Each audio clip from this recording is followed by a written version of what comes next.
Is that a general thing with the yens that are looking bullish? Australian dollar kind of been flat around this time of day lately. Again, it's less exciting. The volume's not telling you much. Not much focus on it. EJ, yeah. A little bit of weakness compared to the, which is nice to see, compared to the pound yen, which had a bit of a decrease in activity up there. So that does look a little more bullish. I want to get long.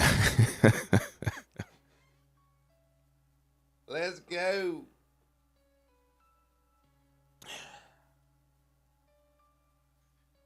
But I am not the boss. The chart is my boss.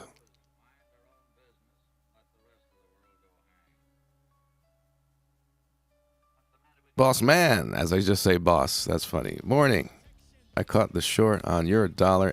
Nice. I'm glad you got that. And Bitcoin for 5-to-1 risk rest today. Great calls from yourself. I'm glad you got that. I said I was obsessed with that damn euro-dollar short fake break yesterday. I was obsessed. Like, it's going to happen. I don't know. Like, freaking guarantee. I don't want to use that word. I am glad to hear. Mr. Ohm, good morning. So we're not in the trade yet. We're looking for the London hour, which is brewing. And if this gives a long entry, that'll be just fine with me, based on some analysis we did. But, of course, we'll see. This guy in the middle of the range, so no entry there. And we are generally in a bearish environment. And the larger picture, we can, especially towards the U.S. session as things go, see if a short sets up into some up moves. Really anywhere, any of them. All very bearish there. If we can get that high, it doesn't have to. Some of these have some nice areas a little sooner. Swing points.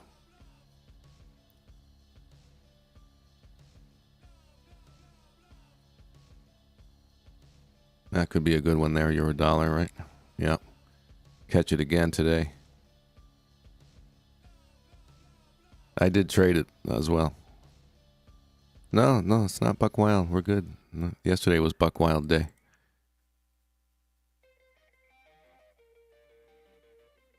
It's not silly time, Carbon, right now. Silly time is later.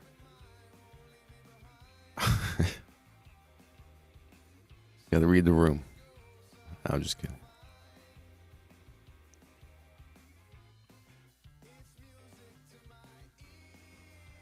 Lay off of that pen or whatever utensil.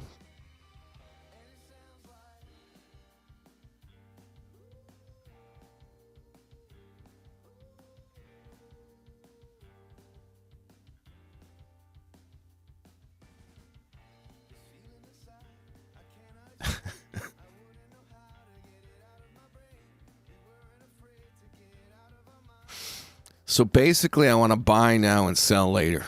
You know what I'm saying? That's the template right now. That's what the charts are saying is the plan. If things veer off of that, we get new information, something else is happening, something isn't happening.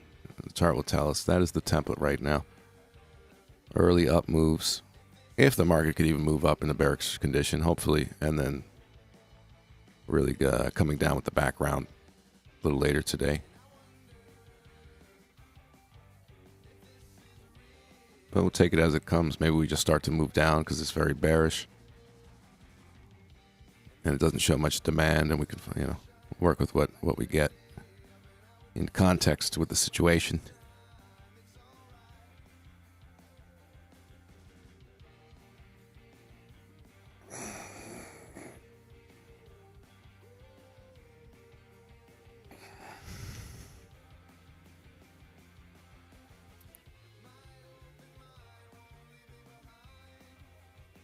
So according to the rules of this trade, we're close to entry here again.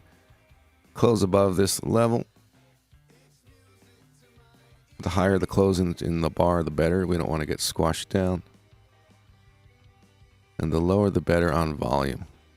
We don't want to see sell activity, weakness coming in. Now again, the London hour trade gets you doing some weird things, right? But I think we're 6-0 for January. So, hey, whatever works. Again, I would not normally be looking to buy right here. Maybe here. But I'm not mixing things up right now. I'm waiting for that.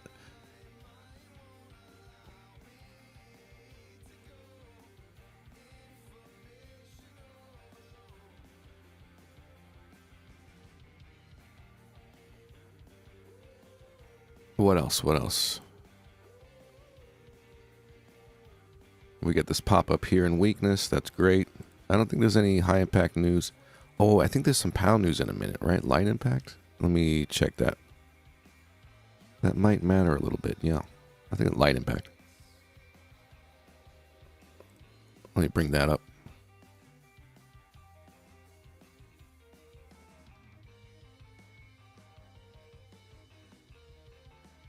Yeah.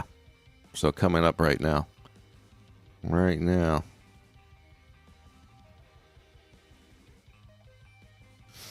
So, okay, I don't mind that. That we're not in the trade. And light impact news, let's see. Maybe the news is an up move and it all works together. Whatever, whatever. Let's just get past it. Light impact. Countdown. A few seconds. Credit conditions survey. All right, there it is. Let's see. Now, here's the thing. News tends to bring a little volume, and if it closes up, right, and confirms, but it has extra volume on it because of news, it's not technically going to give an entry, which kind of sucks. All right, don't think about that.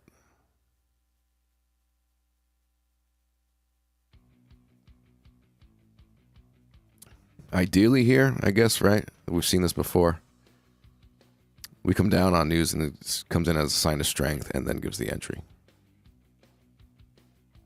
Take it as it comes. BOE Credit Conditions Survey. So the whole Forex market's going to move based on a survey. How many people did they survey?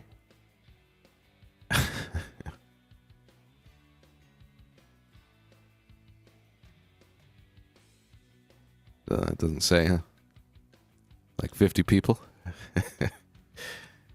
The pound's going to start getting traded. Millions of dollars gets moved around on the survey.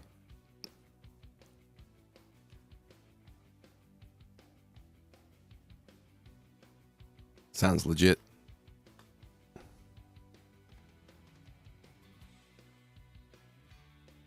Update the scoreboard? It's updated. You mean because I'm not counting the euro-dollar short? I didn't take it live. This is only the trades I take live while I'm streaming. Or at least announce it in the Discord. But really, yeah.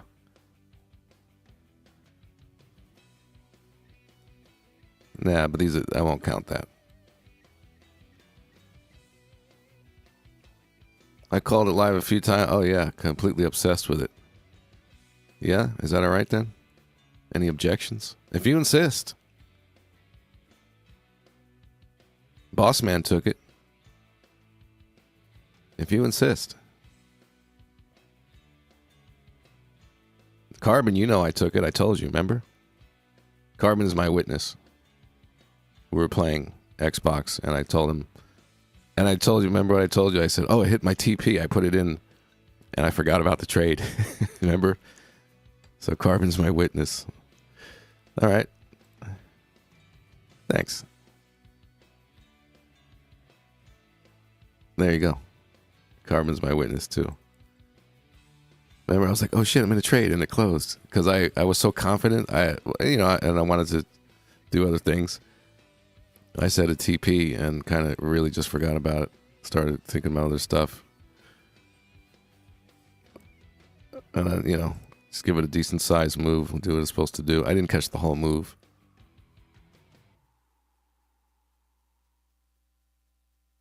It might have been better to manage it, but, whatever. Call of Duty trader, yeah. It was 2K basketball. So, you know.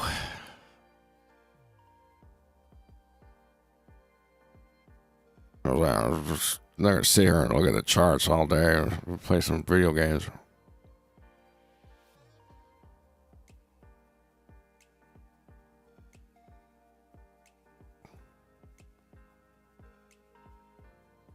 Nice. Okay.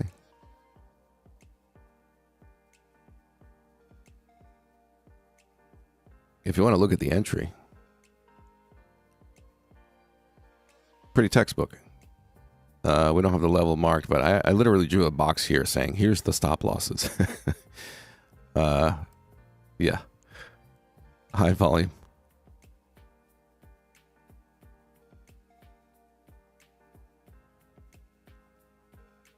The no demand test on the 14 EMA. There was two kind of. There's that one with an entry that's valid there, but if you don't like that high volume, then you're also pushing through automatic support very nicely there. And there. That really says it's time to go. Lack of demand. These guys. All that. So lack of demand after weakness. And we just knew the plan. And all this volume here, right? What was the result? Lower prices, lack of demand. So there was a bit of like, okay, wait, let's see. And that certainly lost the demand. And then you got some 14 EMA stuff going on here, here, here. So yeah, okay. Nice.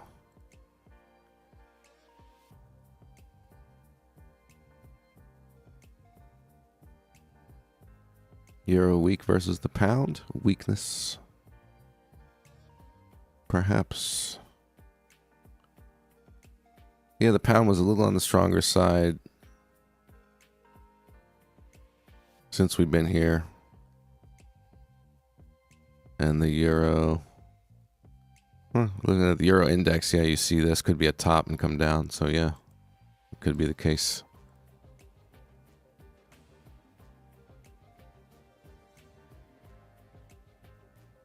All right, good. So 5 minutes past news. Here's our news. Oh, remember what I said? What's the best thing to see? If it comes down, right? Because news is likely to have some volume on it. Actually, it didn't have much, and it's light impact. It's a survey, for crying out loud. But not much volume anyway. But to get rejected, right? And then let's go. Let's do it.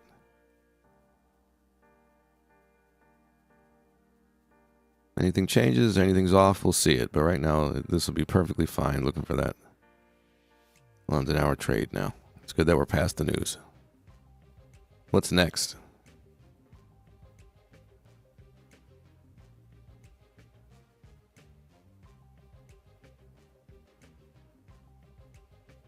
There's not even any information here like that comes along with it. Euro news. Speech. Monetary policy, medium and light. 5:30. Okay, that's in an hour. Unemployment claim, no high impact.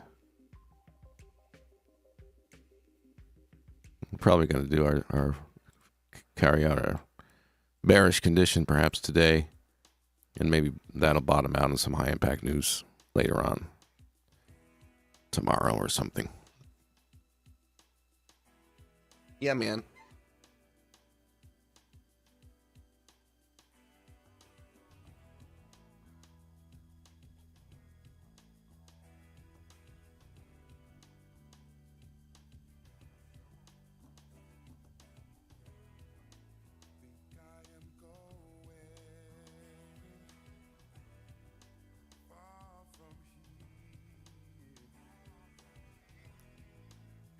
So I just made a new video on my channel. Check it out. The stop hunt. The stop hunt. Make it part of your analysis. It all fits together.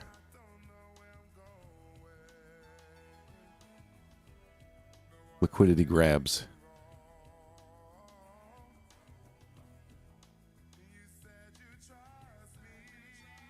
Mr. Grayling. Rest of the week and next week is quiet news-wise. But then first week of February is buck wow. Yeah. Well, first week of the month. So you're going to have that news. Is there other stuff too? Oh, I don't want to look. Interest rates?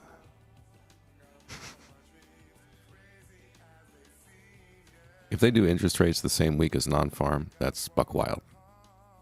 FOMC. Okay. Yeah, buck wild, US dollar. Wow. Okay. Good info. Well, while we have a minute to look, let's see. Yeah, so tomorrow's medium impact stuff.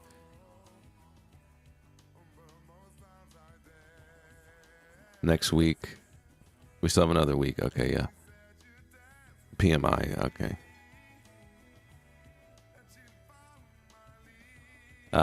Interest rate.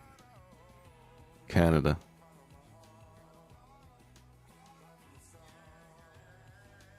GDP US Thursday. And then the next week, buck wild, huh?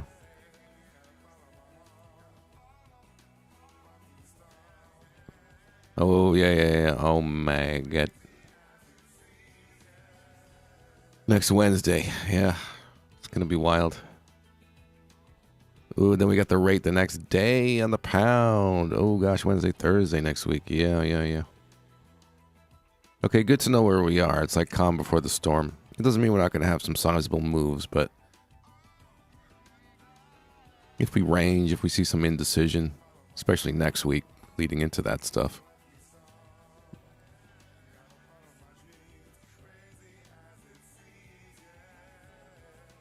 That, what was it, Wednesday next week? That might be a day to take off. Yeah. That might be a day to skip next Wednesday. News days like that, right? Just let them come and go. We don't want to deal with the buck wild. That is now the official term of...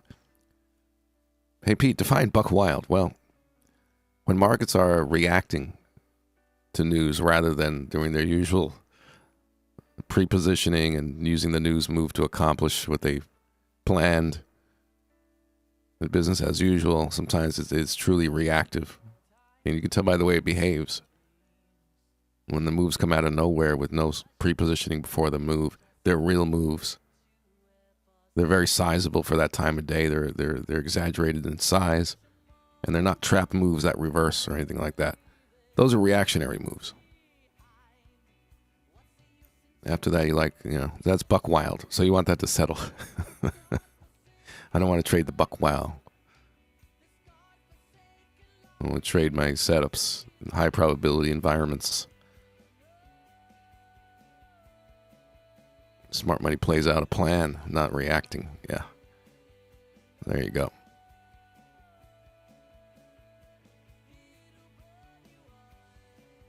So we'll see what goes on, on that type of week. On that Wednesday, take the Wednesday off, maybe trade Friday. Or is that non-farm? So maybe not.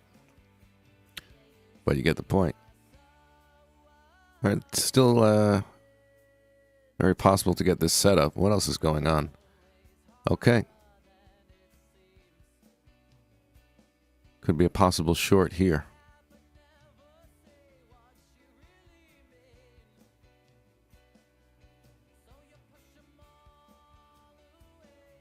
We'll get a read on things. We're getting close.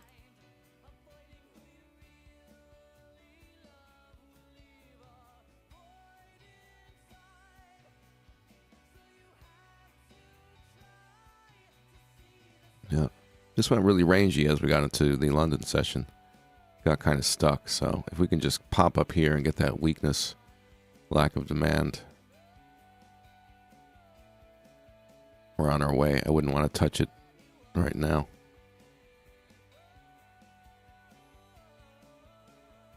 All of your shopping must be finished by first week of February. Shopping.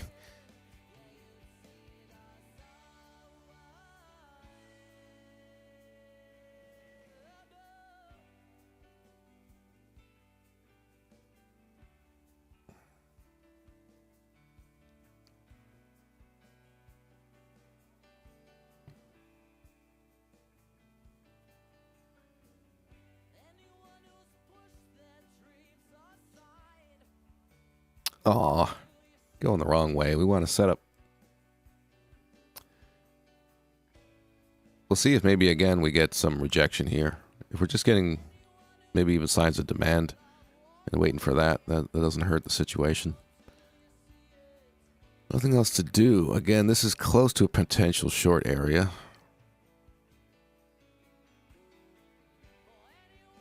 Australian dollar, yeah, again, it's slow this time of day lately.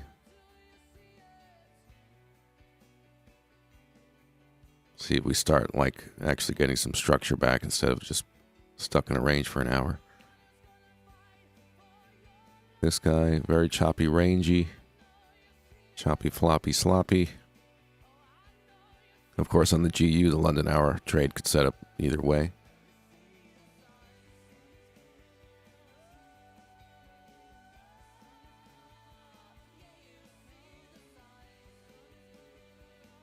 Euro, yeah, it looked like it might have wanted to come down, but kind of just sitting there.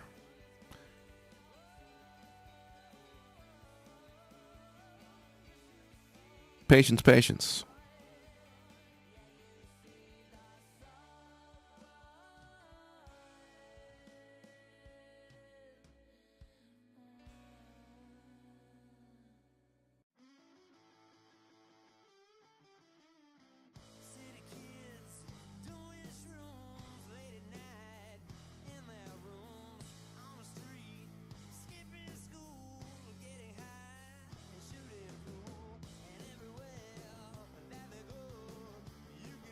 No rush. We're here. See if we get anything. Hit the like for patience.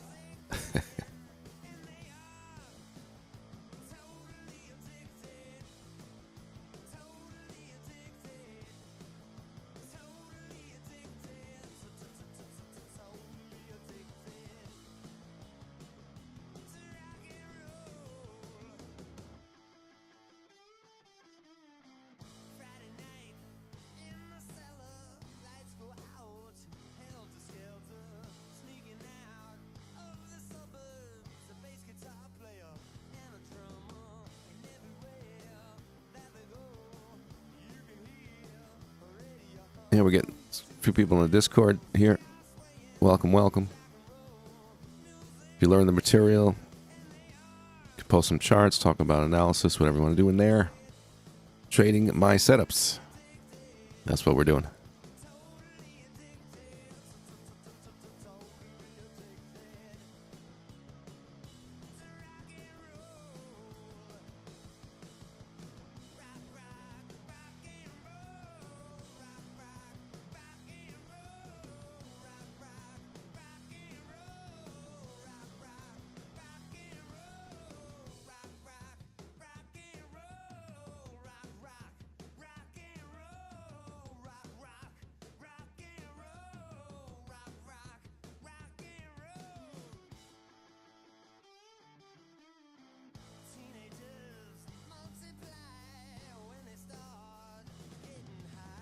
Keeping an eye on the pound dollar, pound yen for London hour trade. Nothing yet.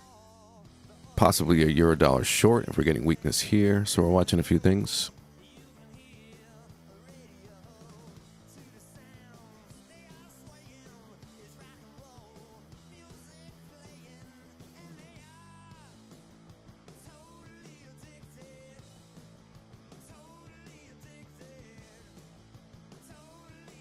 Sounds like an ad for that's funny.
Nice.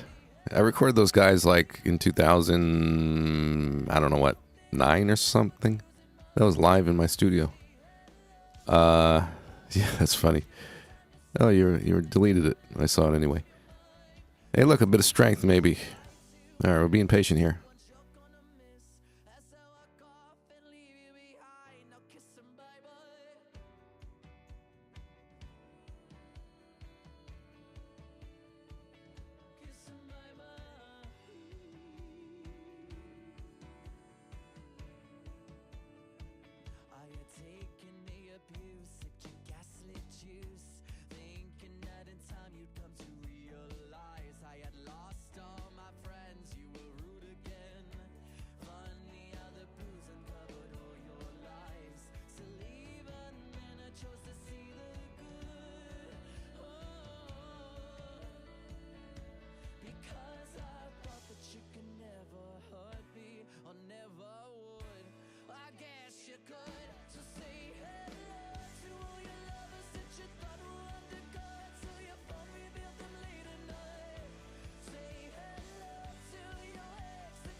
Again, keeping an eye on pound yen, pound dollar for potential end of hour trade. Conditions not met yet. Your dollar up moving weakness perhaps. And if we get some momentum in any sort of direction or anything new going on, we'll see.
Keeping an eye on things. Bit of volume picked up on EJ, and maybe it's leading to a break. That'll be a scalpable long.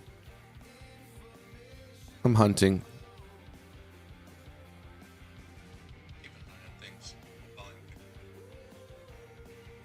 Hunting around. No opportunities yet. What level did I have marked there? Just some support, I guess.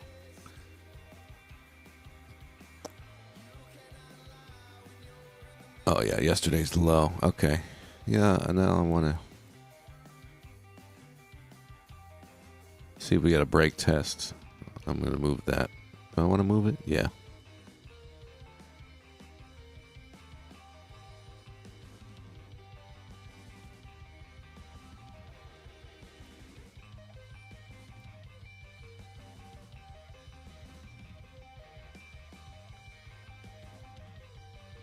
See if there's a potential for a long entry there.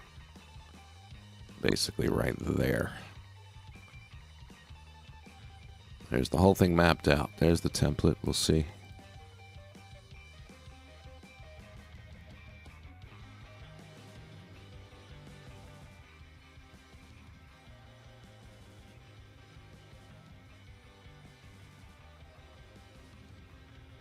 Pound yen teasing that long. Nothing yet. Pound dollar stuck in the middle of the range. They're just not doing it. They're not doing it.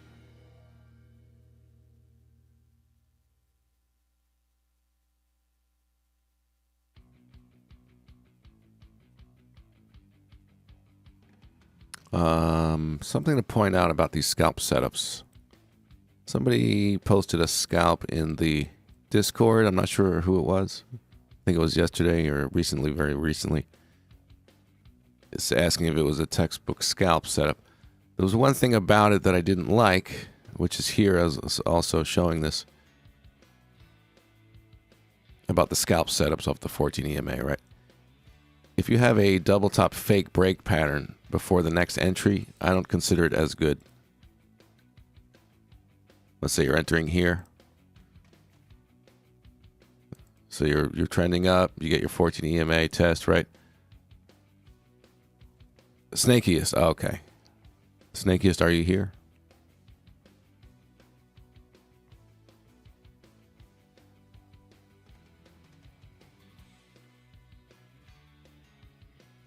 Well, that's my point. Here, if you notice, I draw an actual like leg up, right? We have a few closes into higher ground, you know, regular stuff, rather than a high and then just a rejection of anything higher than that leading to the long. That's a bearish pattern. This, an actual leg up and pulling back, is not. That's a break test continuation. So just to point that out generally for people to see, if this does a fake breakout, I don't think I want to take it, right? It keeps failing the breakouts. It's not actually trending, really, right? Okay. Snakiest, maybe, hopefully you see that.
What's up? What's up?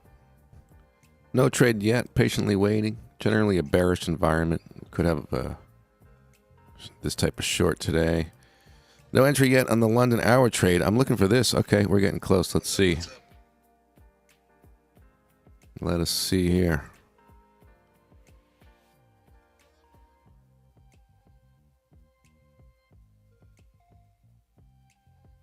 Mr. Grayling. Okay, yeah. I'll look at it again. Didn't time it quite right. Okay. All right, so again for the London hour trade, maybe we're getting it here. The conditions are good for this. We close above our level. Closer to the high of the bar, the better on the close. The lower the volume, the better. What's going on with things?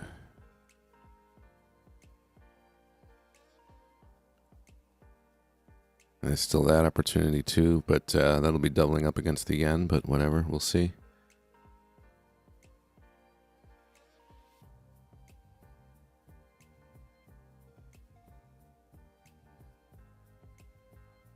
Okay, definitely answer questions once we get a chance. Potential entry here. Just want to watch it.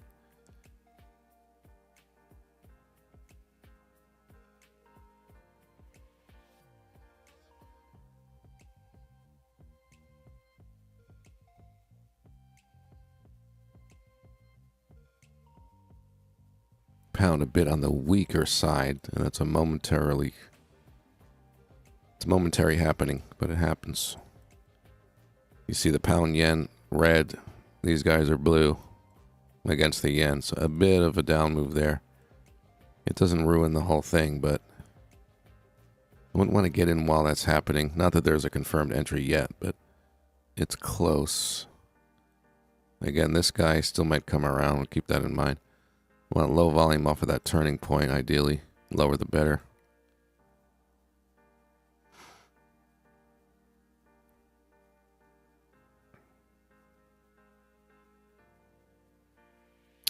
EJ long now? No. I'll let you know if I enter a trade. That's what this is. I'd be looking for a break test. I don't chase breakouts. London hour trade aside, I don't chase breakouts.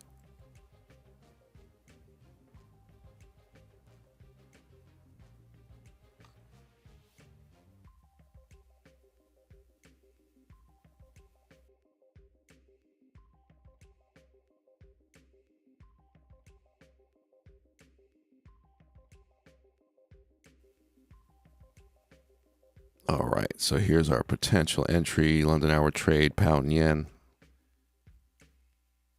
Let's see how it behaves, very important. I wouldn't be doing anything else right now but watching this.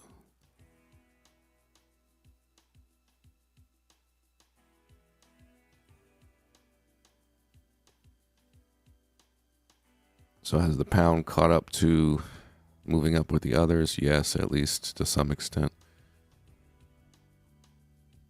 A few minutes left for this to close before we could enter either way. Let's see what the 1 minute shows up here. There's a bit of volume.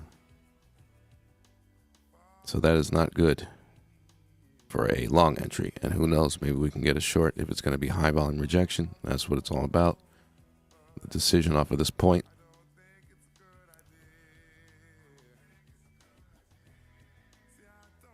But I make my decisions off of the 5 minute, but I also do consider the information on the 1 minute.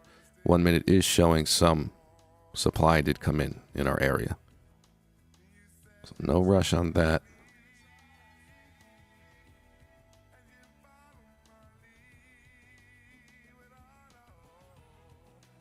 As far as shorting here, I would really have to get convinced on high volume. Of course, the other option for the setup.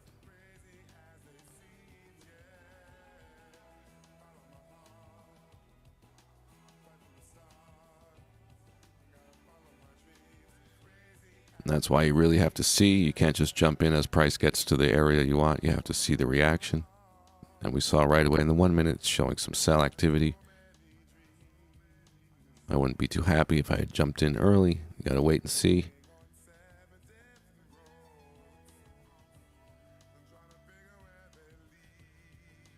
So with a minute left now, we're gonna get some volume on this probably.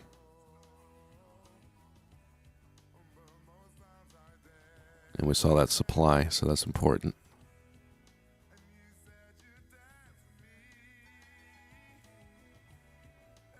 Whatever the chart says, I'll believe it. If we have highest volume overall, this range since the London Open. Consider it high volume, good enough for a short.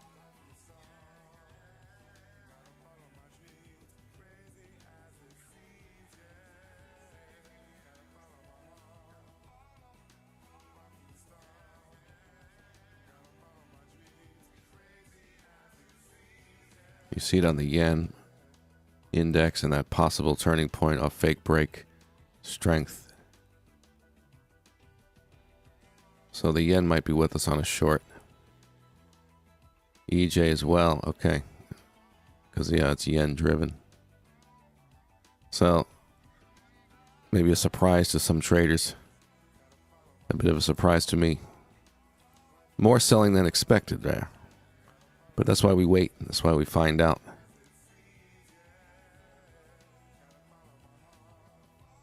So, it can clean itself up and continue up without supply, but that's what it is at the moment. As of right now, I would not be looking for that. Because I don't buy into areas of high volume supply. We want low volume there. I'd rather be shorting. And this guy might be the one. Or even EJ. What level are we looking at? I'm just going to work off the fact that it's new high ground there. Swing high there.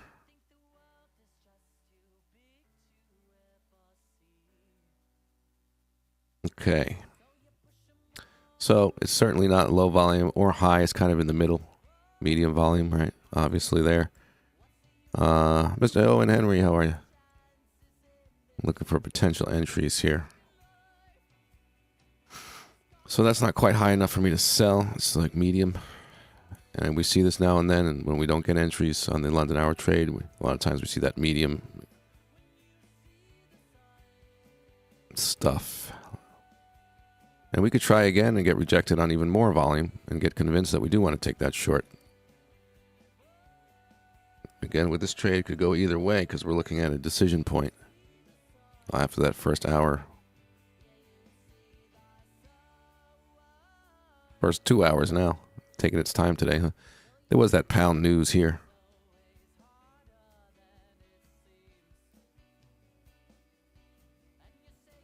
But that's certainly too much volume for that long to look as good as it did before.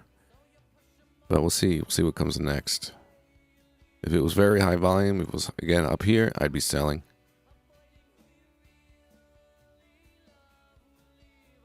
And if it was low, I'd still be looking to buy. And we'll see how it resolves. 200 EMA, yeah, I don't really use that. Okay, cool.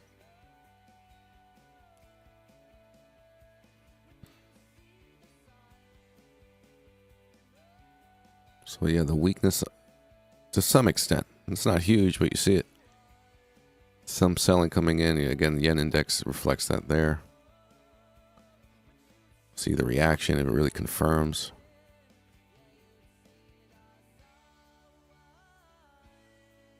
What's up with the US dollar? It's flat for 2 hours.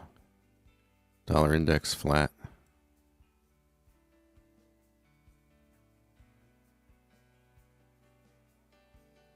That's kind of the projection. It's kind of assuming, not in a trade yet. That would work out with shorting. Dollar pair. Teasing entry, but not quite given one.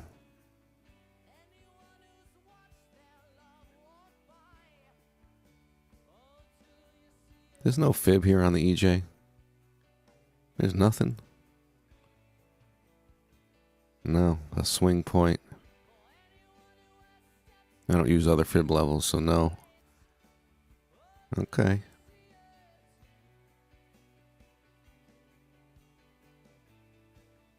Pivots. I mean, you can always find something. You put enough indicators on your chart. There's something there.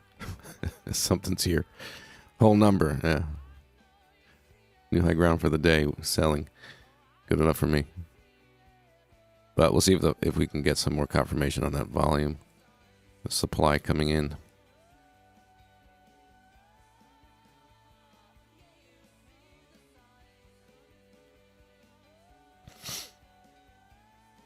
Teasing entry. We got very close there. Let's see.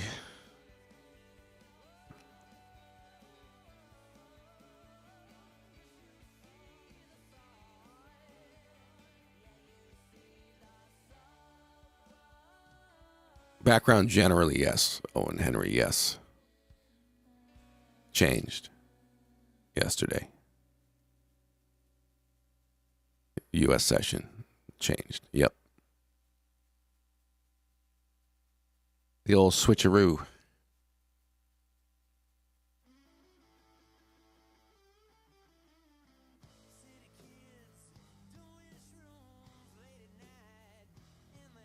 So, what do you do in this situation? A couple of options. Again, we're able to short here if we pop up and reject. We need a little more volume than that. It's medium. The higher the better, right?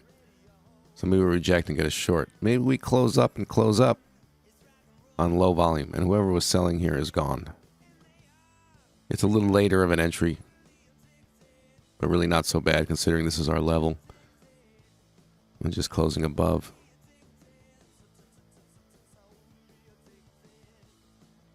This one technically closed above. Again, we're looking at that medium volume, right? The lower the better for long, the higher the better for short, and we're kind of just looking at two medium deals there. If there's a lot of selling, we'd see that high volume rejection. If there was lack of buying, and we want to be considering a real breakout, that'd be low volume and not rejecting. It's teasing.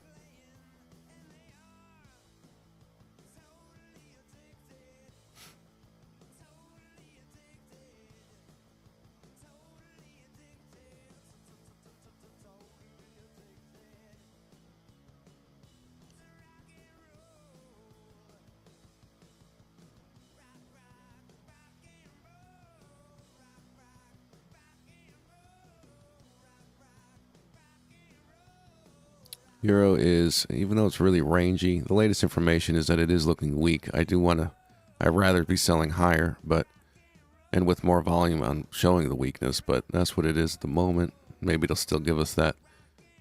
But you see the highest price so far today came in here, volume showing weak, selling, reverse up thrust, whatever you want to call it.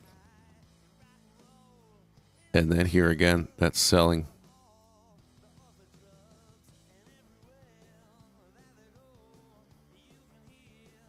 We're kind of in the weeds, though. We've been here for 2 hours here.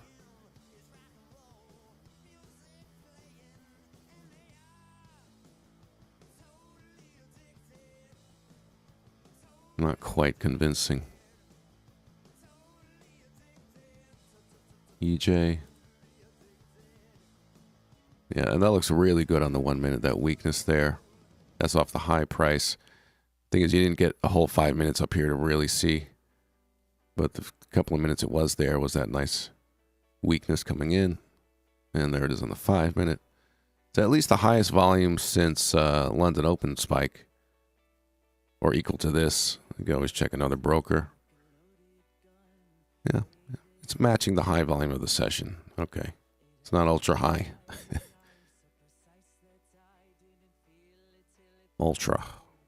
Is that a technical term?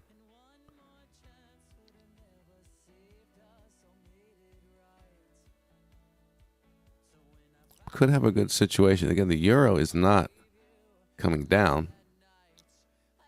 If we see this starting to come down, break through that 14 instead of reject it, right? Actually break through it.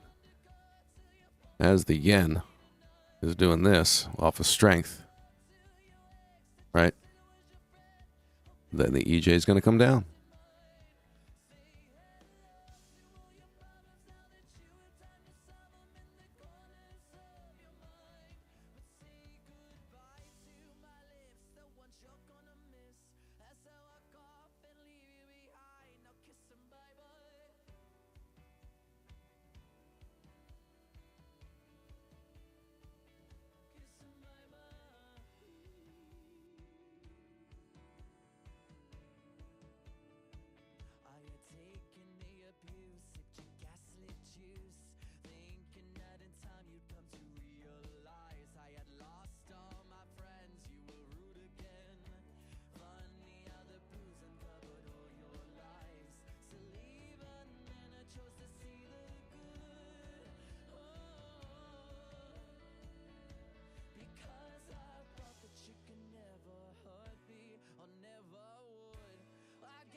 Snakiest, how are you? No. No entry yet. London hour trade, very close. Nothing got confirmed. The pound yen was very close. Pound dollar, we'll see if it tests the low here. Could do something there.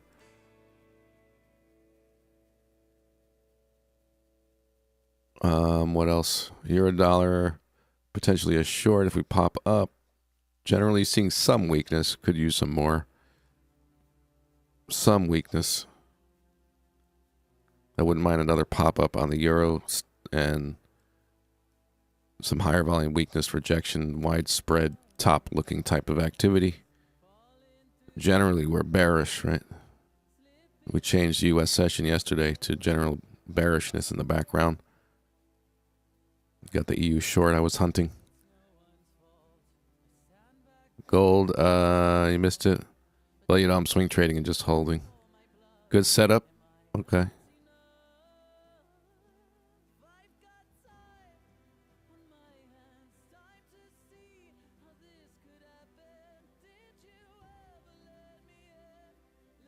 Choppy pound dollar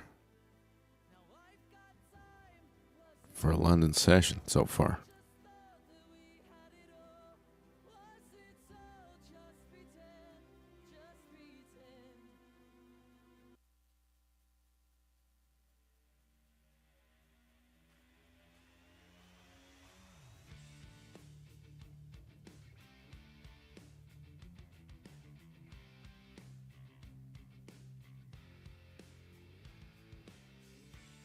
Oh, a short setup?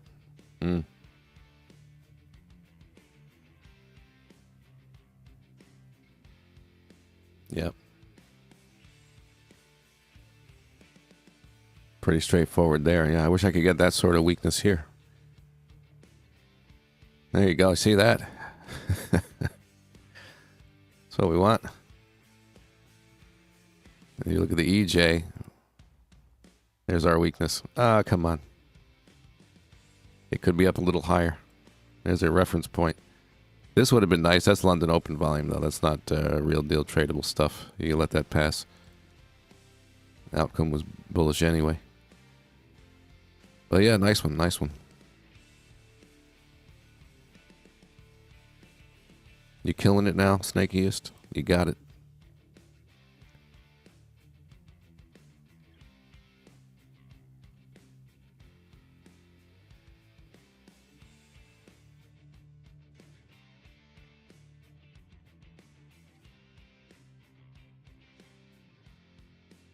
Baby steps. Very realistic response. Very good. As long as you're making progress, right? Every Friday you should be like, good week because I learned. I didn't know this last week. I feel smarter now. You say that every Friday, right? You're good.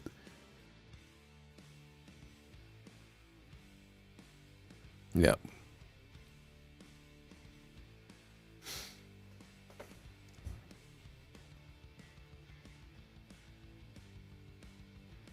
So teasing.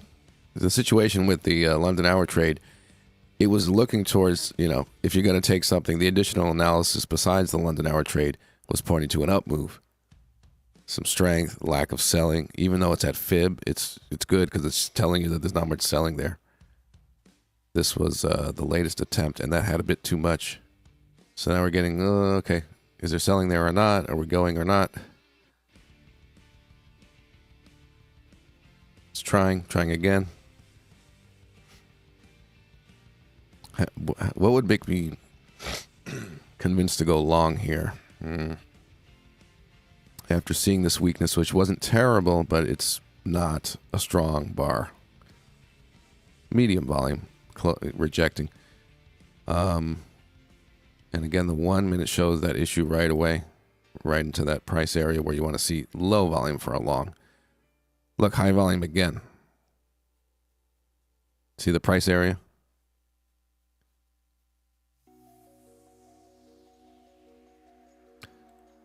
So again, it's saying, right, it's the lack of sell activity here that makes you want to go long. It's certainly there to the point where you wouldn't want to go long. Maybe we finally can just pop up and get squashed on high volume weakness and look to sell and do that setup. Because again, it's the decision point. It looks like the sellers are starting to do it though, right? 2 minute, 3 minute, I never use those. Yeah, it's all the same. Selling. You see the volume, 3 minute.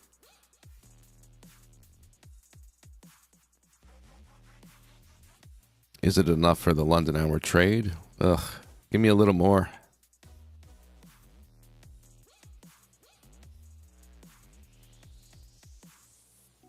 Ah, we're close here. Okay. What's going on with the pound individually? Nothing special. Okay. So we're looking at the same situation here to the downside. Close below here, at or near the low of the bar. The lower the volume, the better. That would be a short entry. This has a few minutes left on the close. Gotta wait for the close. All right, we're close again. How close can we get to entry without a trade? Now let's get it. Let's get it. Come on, chart. You're the boss. You tell me. Or am I the boss? All right. Give us a good trade.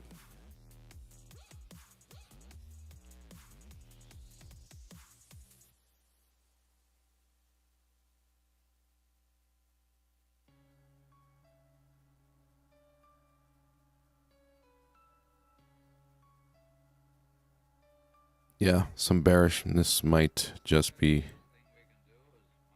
starting to play out again here.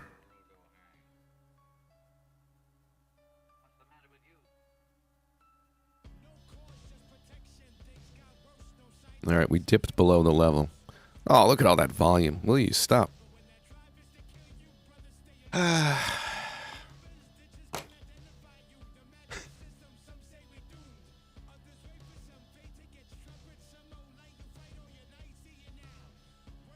Get it together, smart money, quote unquote. Do you know what you're doing?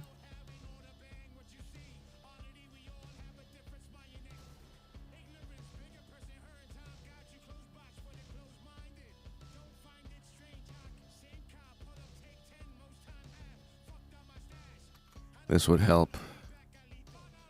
You do have the option of the EJ short. Again, the volume is matching the highest of the session besides London Open. That's significant. The close is nice. The fake break. Another fake break would be nice. Obviously, instead of a break test.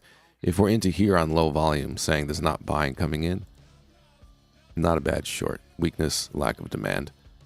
And not a break test continuation pattern, a real breakout, a real fake breakout. Fake break confirmed with a close. That is an option. Is this guy going to finally start moving up?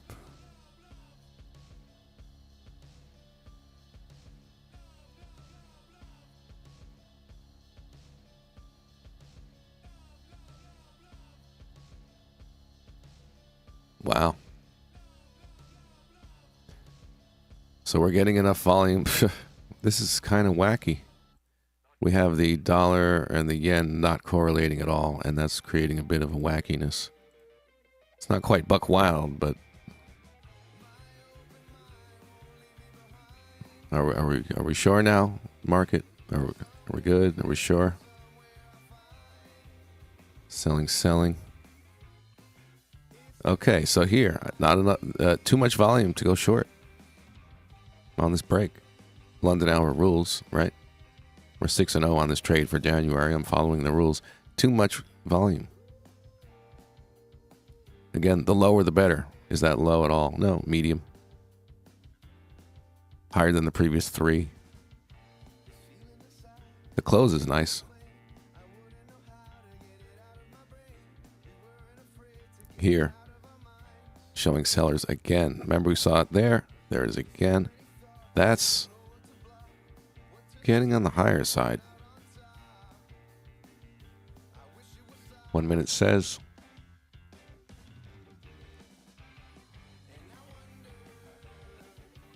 A lot of activity all through here. But you see generally weakness. The weakness. If we get through this level on low volume without demand, it could be going. This is a little challenging. They need to figure out what they're doing, get on the same page. Get on the same page, people.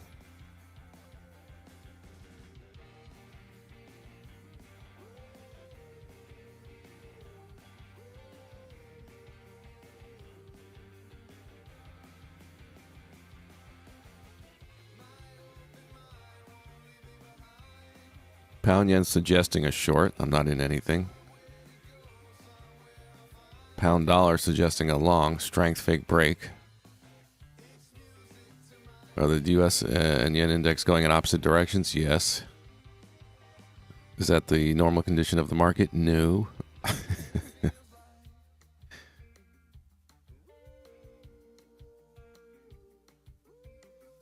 No trade UJ today? I mean, today's the day. So we even have the chart up? We even have a UJ at this point? Where is it?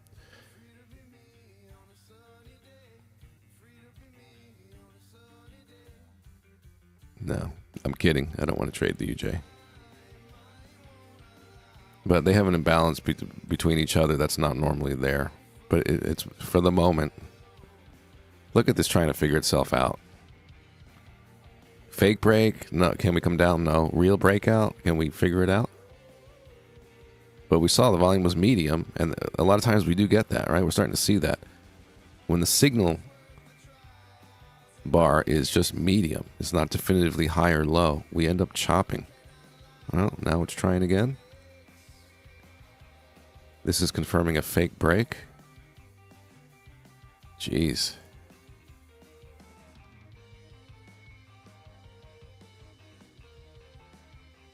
Is there a time cutoff? Yeah, there is. And we're kind of getting close to it. By US session, it's completely over. Cutoff time would be sooner than that.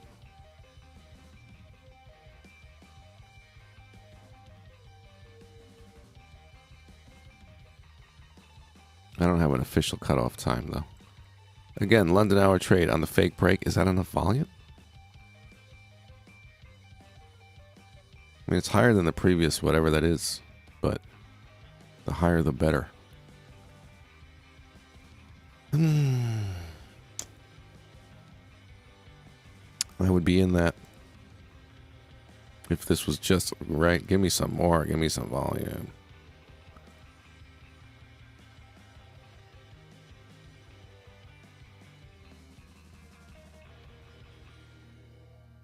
Patience, patience. We're moving around. They're figuring it out. Let them figure it out. It's not my problem. I'm not in a trade.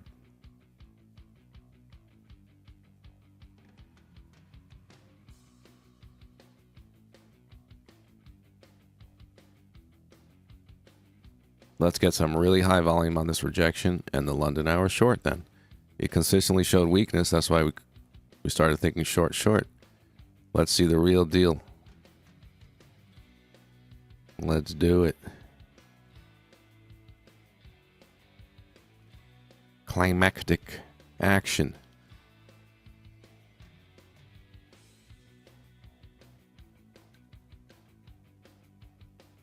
That's the only option, right? Too much volume to buy. They're figuring it out.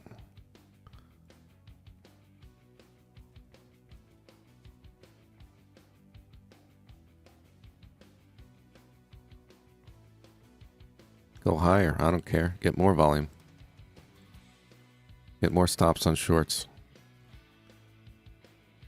Right? Stops on shorts. I mean, there's going to be probably a bunch even up here, but that's another story. The 618 overshooting all that could happen. I don't even want to see that.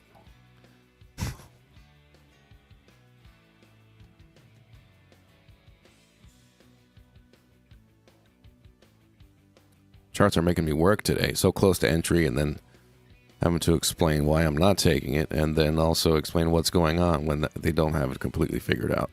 Look at the euro dollar. For 2.5 hours. Any prediction would have been wrong. If you got long or short, you got nowhere.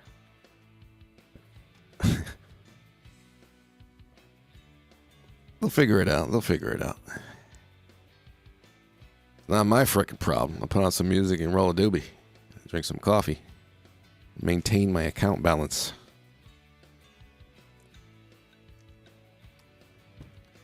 Crack some jokes.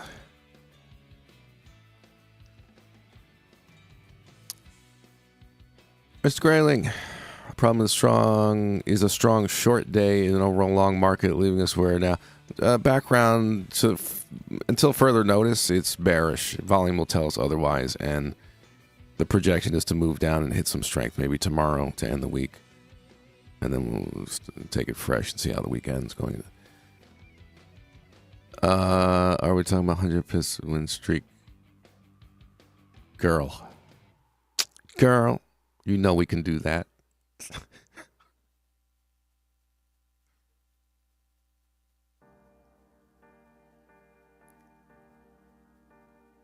100 streak. How about 2023?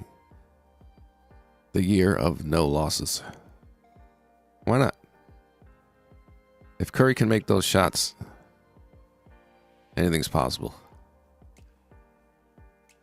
Break the laws of reality. Hack the matrix. Recode it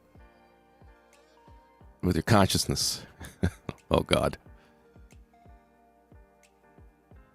It's the wrong format. People were talking about AU. Too much volume, possible scalp. The price range. AU possible scalp. All I heard was roll a doobie, so maybe. Yes, Carmen. No, you stop. You lay off with your carts and your pens and your contraptions. It has nothing to do with no leaves involved. No buds. These kids, you know what I'm talking about? It's not natural. So asking about AU short. Snakiest. You posted, and I was answering you before, about what you posted in the Discord, and this is an example of what I'm saying. If we're looking for a scalp, I don't like the fake breakout bullish pattern. Just saying, opportunity to tell you. If I'm looking for a short, right, I like the structurally lower lows, lower highs, an actual one or two bars failing, and then looking to short into that bullish pattern of a failed break. You don't want that. You want an actual leg, and you come back, and if anything, a break test is nice along with that, but you don't need that. So this would be a case of a failed breakout. If we came up here and considered the short, be shorting into a bullish pattern of a fake break double bottom. So I don't do that.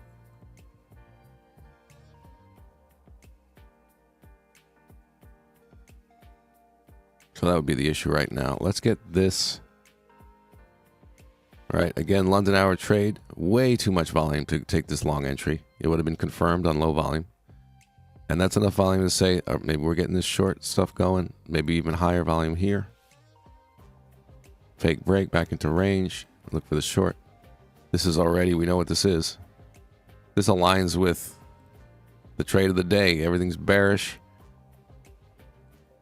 If we're moving up into fib areas, we're getting our imbalance. So this is a place I'd be looking anyway to short. A 618. Yesterday's low. Supports and resistance. Whole bunch of stuff here. So let's see.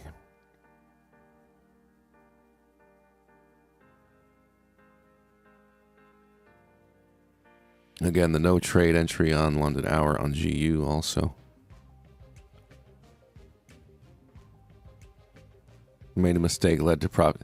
Yeah, and the thing is, like, it's not like it's more likely to move up. It's just kind of 50-50, I feel like, in that case. Because you have things working for you and something working against you.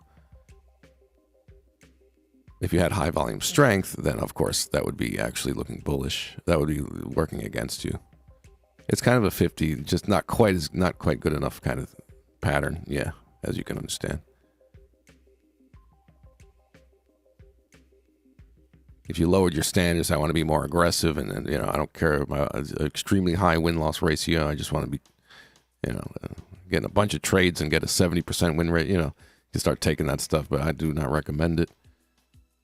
You get a few scalps in a row that don't work out. You don't want that. All right, this would be a perfect spot.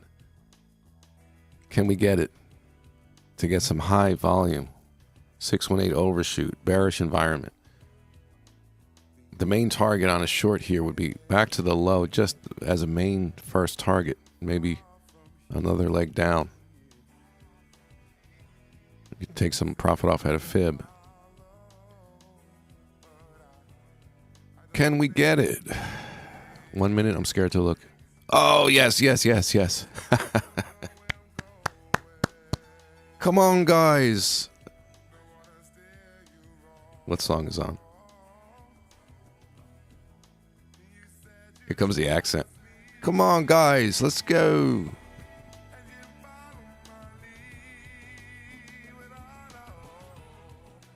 All right.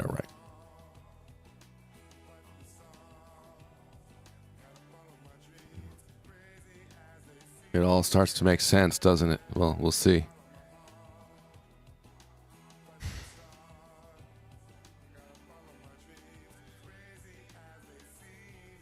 Yes. Come on, guys, smash the like button. Pro Traders Club discount. What? G Fuel discount code.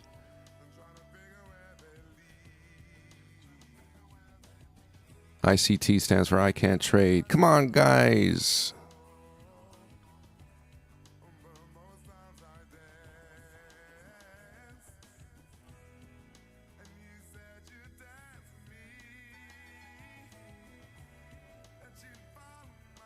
Hallelujah.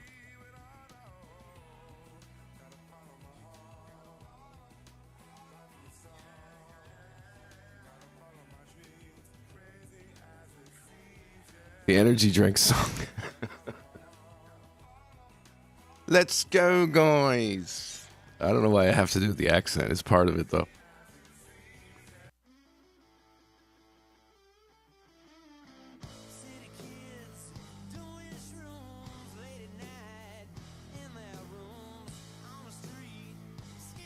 We found the stop losses.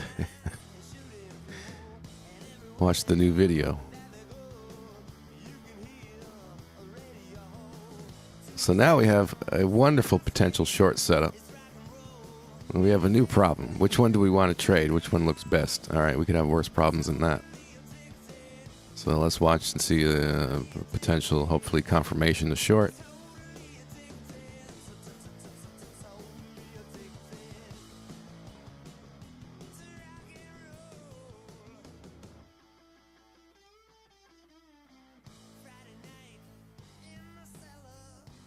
Makes sense now, doesn't it, with this whole situation?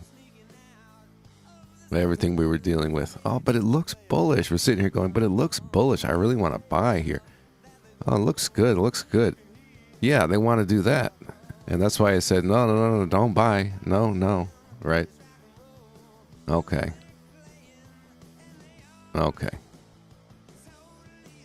This guy is just waiting all day for high volume. Finally gets the high volume. He's getting all excited.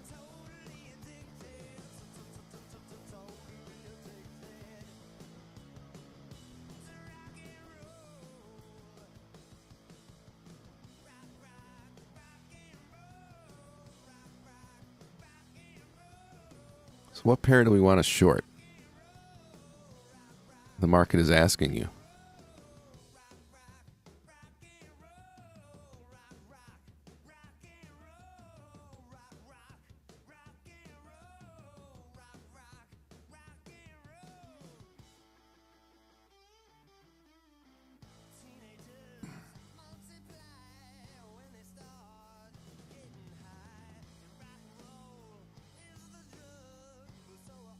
Yen pairs. EJ. EJ, man. Or pound yen. Which one? All right, what looks weaker, the pound or the euro? The euro. If all this starts, if everything does what it says it's going to do. We have euro do this against the pound. That would give us weak euro. It's the EJ, right? You feel it? It's the EJ. Low volume test here. No demand.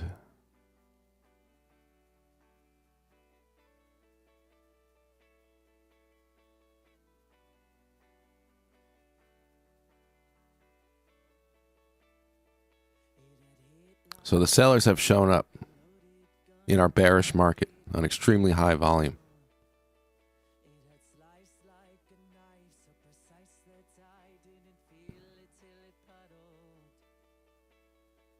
It's on a speech. All right, thanks.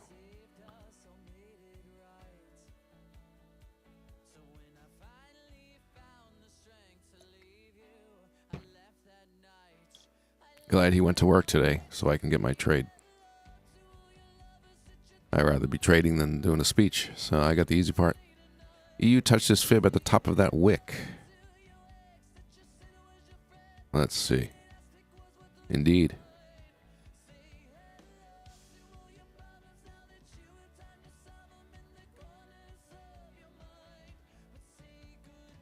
So again, the sellers showed up in our bearish environment, nice and high, good spots. I'm looking for the short entry when I get confirmation of lack of demand. Imbalance. There could also be aggressive buying and a bunch of chop and it goes up higher and it's all over the place. But if we have selling confirmed, which basic VSA stuff here, that's weakness. If we close lower as a result, we've confirmed weakness. If we close higher as a result, it's sort of a wait and see. If we close into new high ground, it's not weakness. It's actually aggressive buying, running over the sellers. So those are three options. Let's be straightforward and just get that bearish close, low volume test.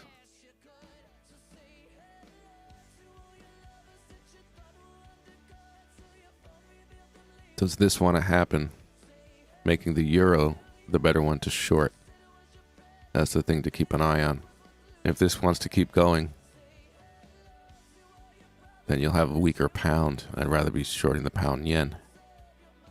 Also just comparing the two and when and if they set up, which one is cleaner. As far as our high and low volume points and the price behavior at these test areas. So, help you decide, right? Yeah, man. You never know what's going to happen, right? I thought the choppiness of pound yen would make it weaker, says Snake. The choppiness would make it weaker. Oh, to stay up here? No.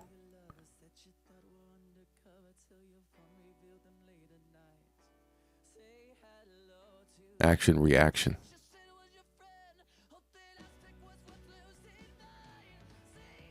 Compared to EJ? The choppiness? Well, that's the way I see it.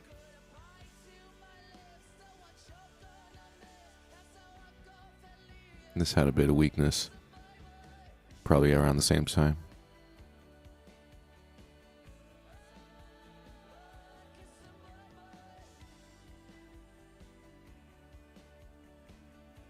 Let's go, guys.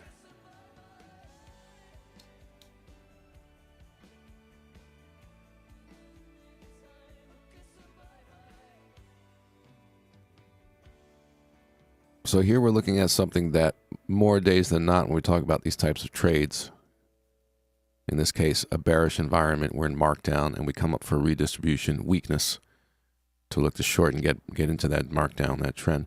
More times than not, this happens U.S. session. This looks like U.S. session activity open the way. No. But I noticed in January, we're getting some of these earlier. Changed a little bit.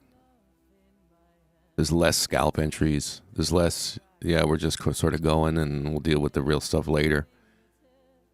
Kind of stuff, right? Less scalps, more of this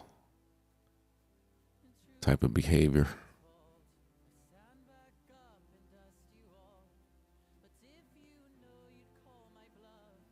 So whatever sets up cleanest, whatever looks the best, it's kind of an ever-changing situation in that regard. The weakness is what it is, but we'll see as things develop what looks the best.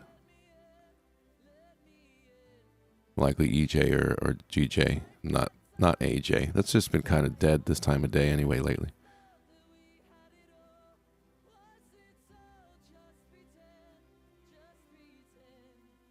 Dollar pairs, if anything, are starting to show some strength. Again, it's like the dollar and the yen are complete opposites still.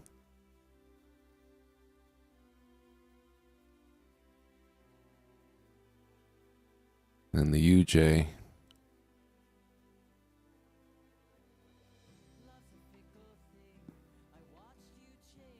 not a pair I trade, but I look at it for information. Likely to do this.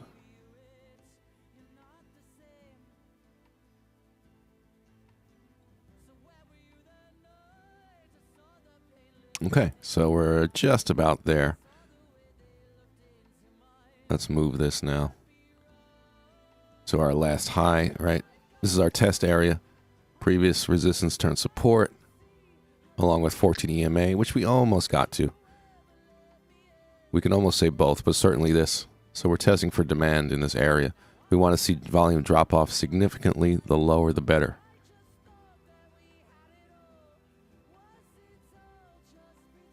And that's what this little up represents. Up on low volume. Now, if we get up here, we want high volume rejection again, but we're talking about off of this area. Here, in this so-called pin rejection area, we want to continue to see rejection.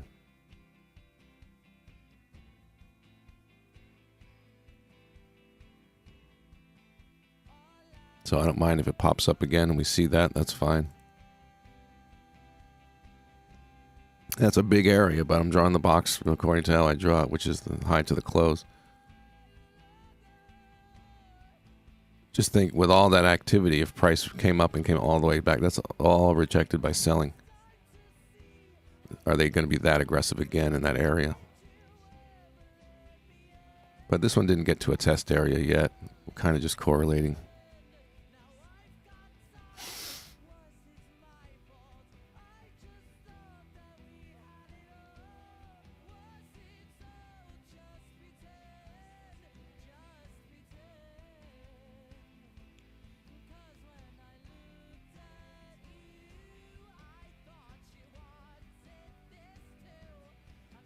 At this point between the pound yen and the euro yen, it's whatever sets up the best here.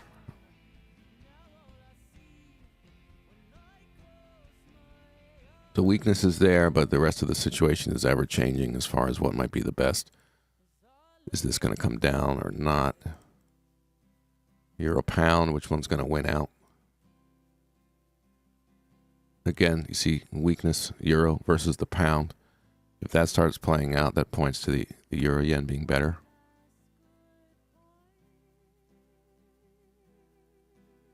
You compare the two now, euro yen, red, pound yen, blue. As I say, ever-changing situation besides the weakness, which is there, and it's just there. And it comes setup time, whatever looks best, I go with. If the euro's going and doing its thing, and the pound is floundering, and this thing's doing its thing, right? That's all I care about now. The information leading up to it was similar anyway. Bit of weakness. Don't go long.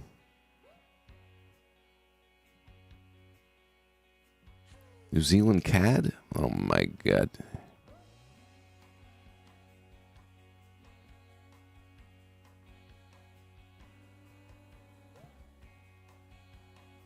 I don't really trade that pair, I suppose.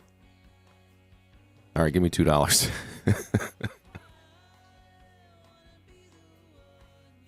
I like dollar and yen driven moves. I don't venture outside of that. I feel like it's all side stories that are not as trustworthy and short-lived.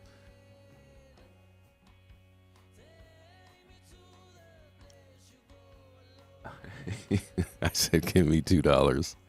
Hey, you can make donations. Hey, come on, guys. Pay up. Not in a trade at the moment. Honestly, I just don't want to take my eyes off for the moment. All right, we can do it real quick. Oh my god.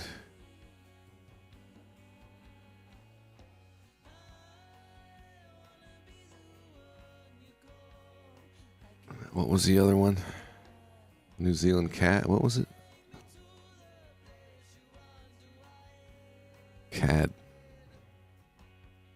Ugh.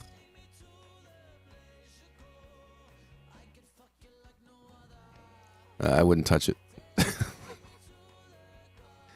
There's some strength on the down move. I wouldn't take the next scalp. This is like, okay, here's the range now. This is 10 pips, this whole thing. I wouldn't trade it. I wouldn't do anything. I don't care what the New Zealand dollar is doing, personally. It's not good.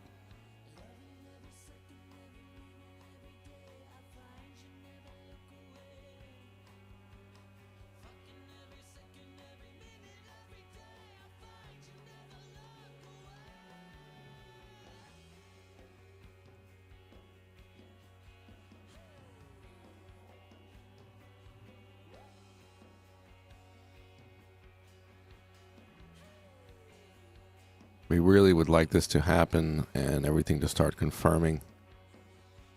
Moving down against a strong yen. We're strongly suggesting it, but getting a little choppy off of that volume.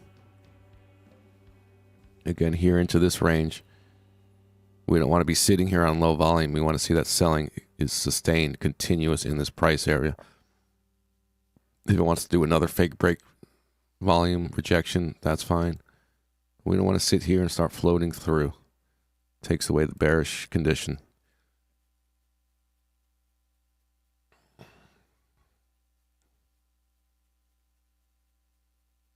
Nice decrease in volume off of our test here. But that's a different story there.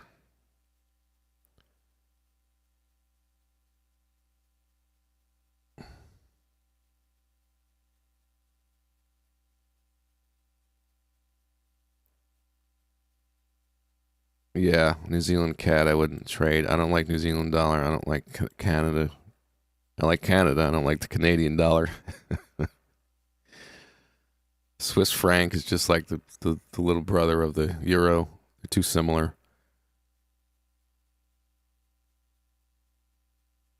God, kill me now if I had to trade that. That was all I could trade. New Zealand CAD.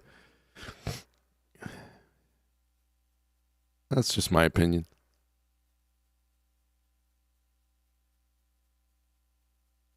Come on, give me the good stuff.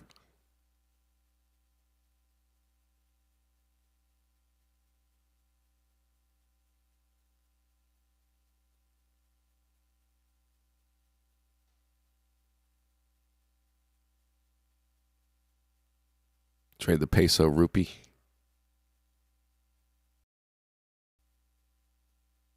I think the Lehman Brothers trade both of them.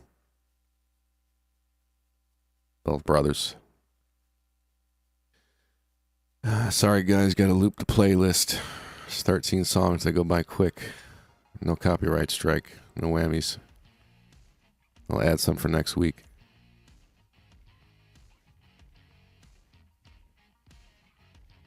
I got rid of the noise, right? We are broadcasting in high fidelity stereo. Technicolor.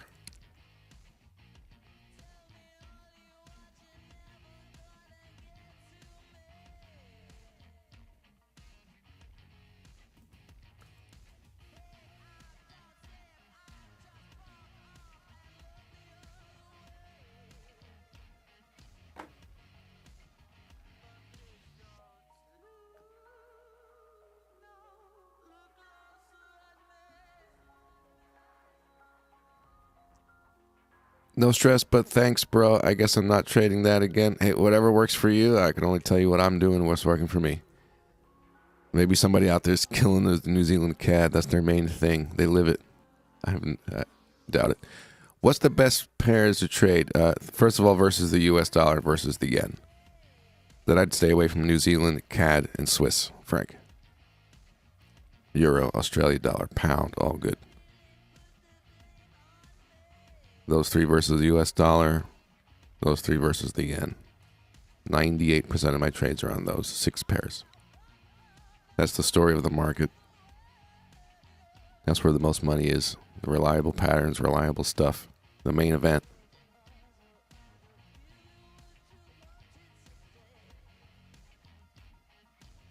Snakiest. It is my understanding, correct, that EJ has just printed a no demand bar where we want it, question mark. No demand. Where I want it was off of the previous resistance turn support and or 14 EMA, which is now becoming 1. So where I want it is there. We're still in an area or bordering an area that we want supply to be active. You want to come down for the test. Lower prices tell you about buyers. For me, it didn't come down to even the first spot that's going to tell me in a trustworthy way.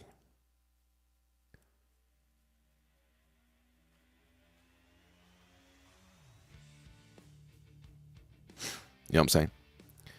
And that's a little different from, Trade Guider and traditional VSA. And I certainly have changed and simplified things and narrowed it down to more black and white things. And so if you're talking about no demand, it should be in an area where buyers would come in if they were looking to buy. Where would that be? Break, test, continuation, 14 EMA. You draw a fib. Probably the same spot again. I don't even want to draw that because that's a little weird right now, but that's the idea. Logical. You know what I'm saying?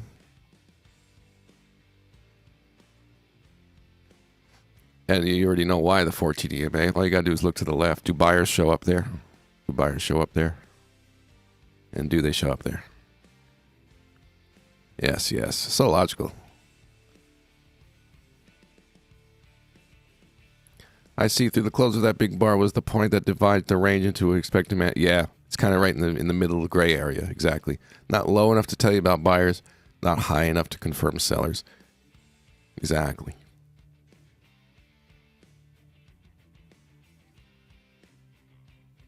Good stuff. Good stuff.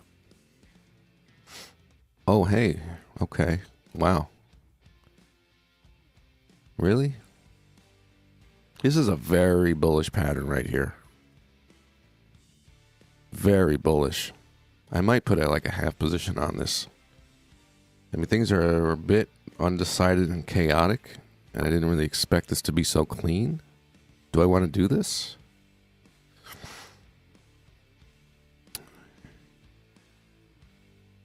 Really bullish pattern on the AU. I'm going to put a half position long. So I'm in the trade. AU long. I'm going to allow for a double bottom fake break on the stop. Did not expect that to set up so clean. When it's squeaky clean like that, I got to get in it. So I'm in the AU long there. I'm going to put my stop in. Like I said, allowing for a double bottom fake break. So let's just put it at good old 669.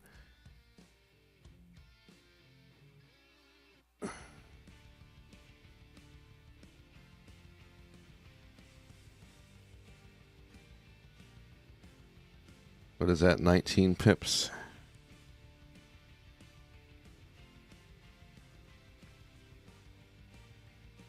All right. 6869. That's the stop loss.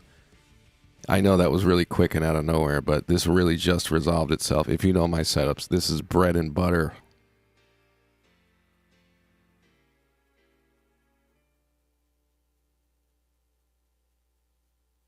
So half risk, I can still... It's a half risk with 19 pip stop, so I'm not, I can still take another trade, is my point. I won't be over risking.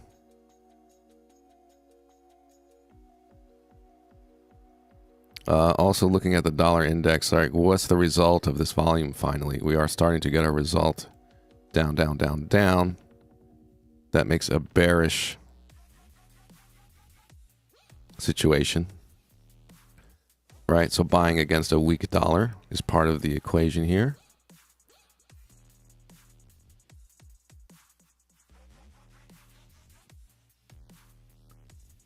and the cleanliness of the high volume, low volume supply, high volume demand, fake break, classic. As you can see, I didn't even hesitate to get in this. It was just, that's what we're here for. It's not guaranteed. I went half position, but you guys see it.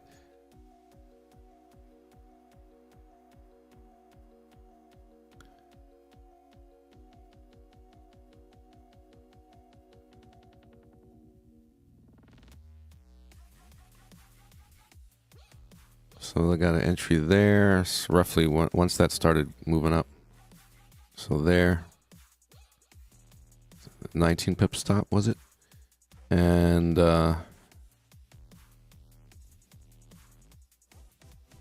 this becomes our 1-to-1 give or take right here. That works. A minute to win it. Let's go. Let's go, guys.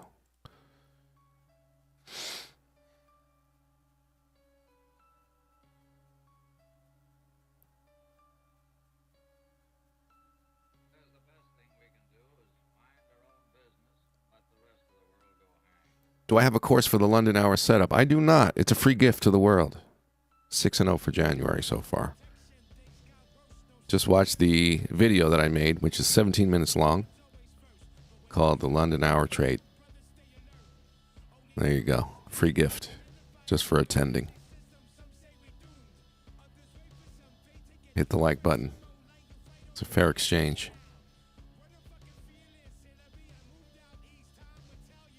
Is he real? What am I looking at? Average spread on... Oh, the spread. Yeah, I know. That crossed my mind, too. I didn't even get into the spread. I know.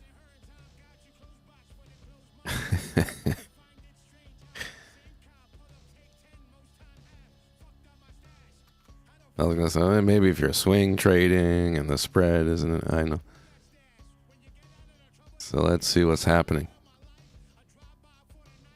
Well, a little supply came in after my entry. Let's see what's happening.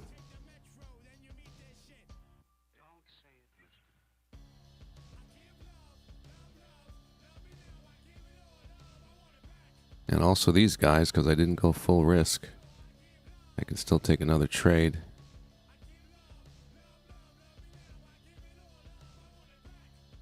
Almost there, right? We're talking about the test area, 14 EMA. It gets pulled up, so it's almost there.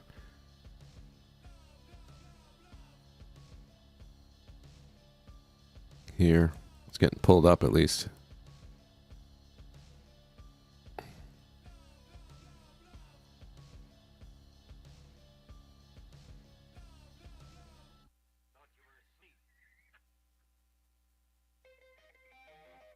Hope so, Carbon. 9-0. Let's go.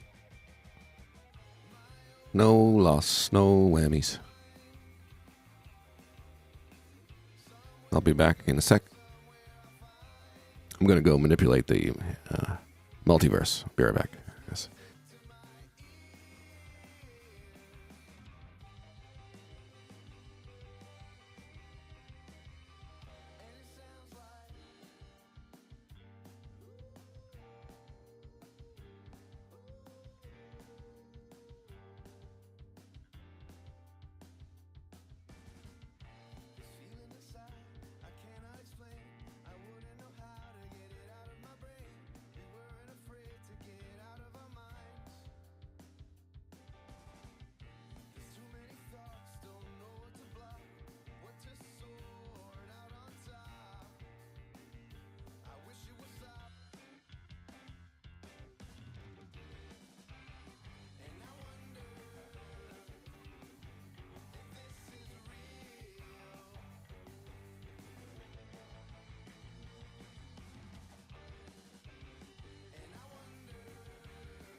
Yeah, man.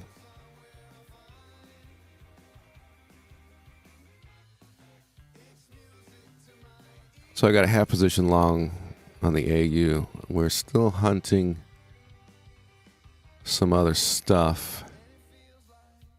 Pound yen test for buyers, 14 EMA. There we go. We got a little information. A bit of buying. A bit of demand. For the moment. More selling than buying in this area, but we'd like to see no demand, so not quite. We'll see if we can maybe work that out though. But that's what this little up move is, stopping here and testing for buyers.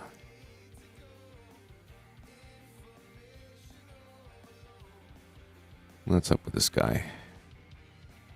Yeah, who sold here? Who was that? The Lehman Brothers? Which one of them?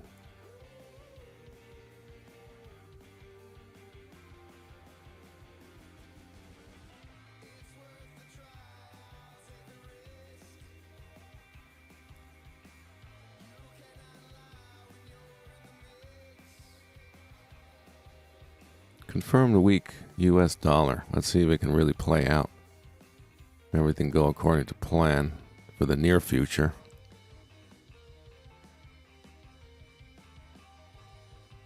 Try to break into that low.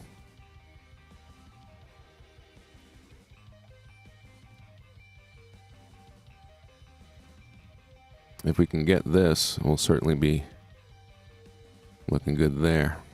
14 EMA test. Let's go. Meanwhile, these guys, right, they're showing a little demand, so the short has not confirmed there. And that's why we wait for that.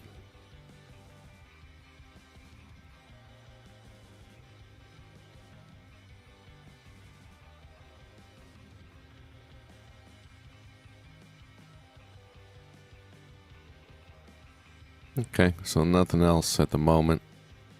I can still get into another trade. I only did half risk. Take it as it comes.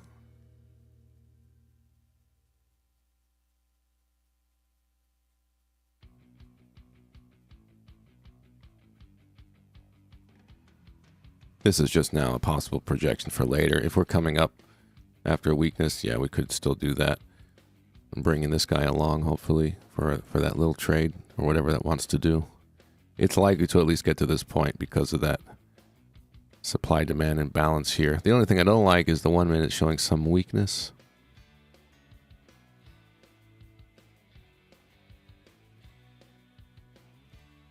Let's see.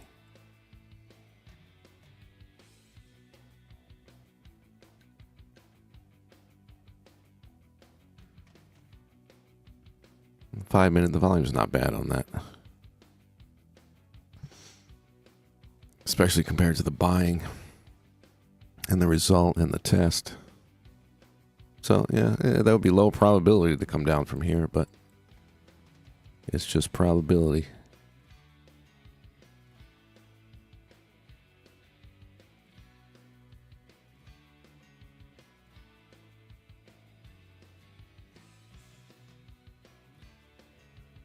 This guy needs to break into new low ground.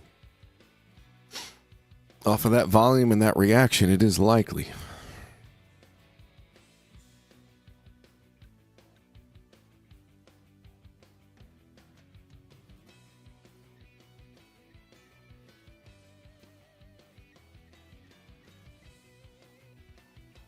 Is there any setups for today? I have a half position long on the AU.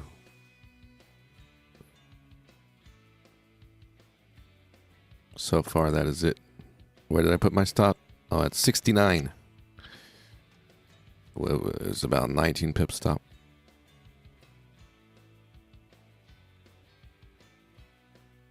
So that'll keep me in if it does a double bottom and a slight overshoot fake break. If they want to take their time and accumulate. So there's a reason for that. But the stop loss is a little smaller than usual. The risk is only half, so no big risk, and I could take another trade also if I see it in the meantime. Nothing else yet. So you see the test for buyers, right? You got your answer here. Okay, there's still some buy activity, and then you see the result there. So before you short, you're right. You want to see that stuff, huh? Yep.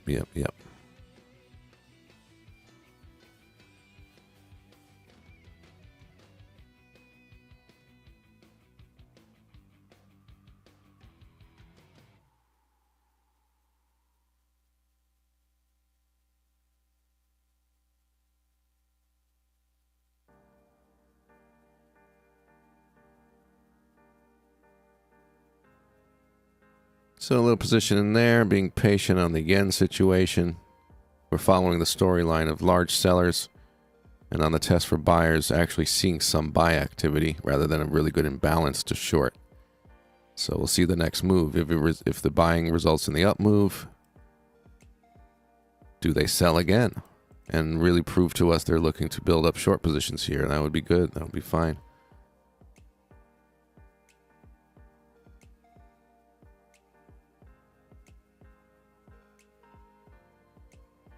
You can see 2 points of weakness and then finally the lack of demand.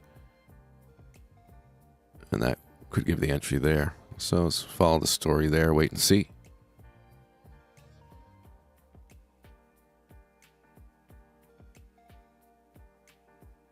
But the indexes are suggesting, right, opposite directions where the yen could move up. And this could move down in the short term here.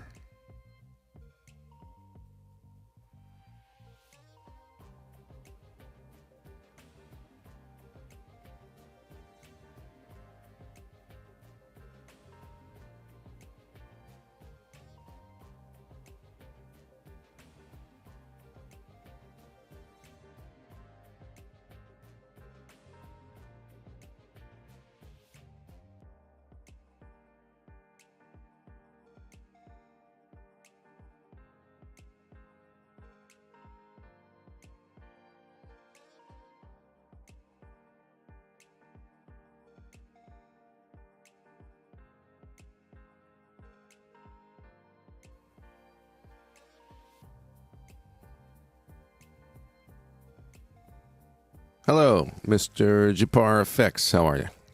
Welcome.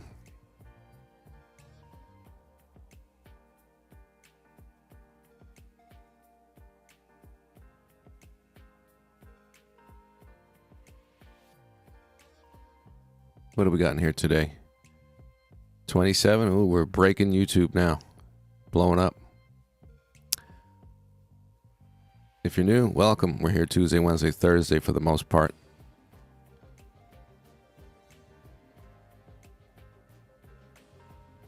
Check out videos on my channel to learn for free what I'm doing.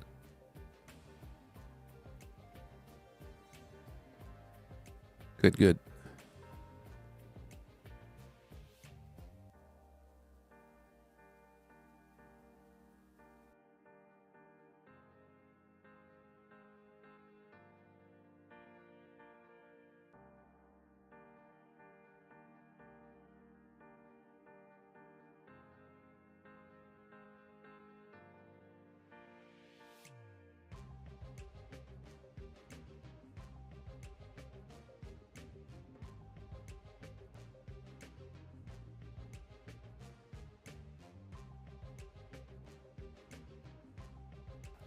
All right, yeah, if we get this bar to close up like this,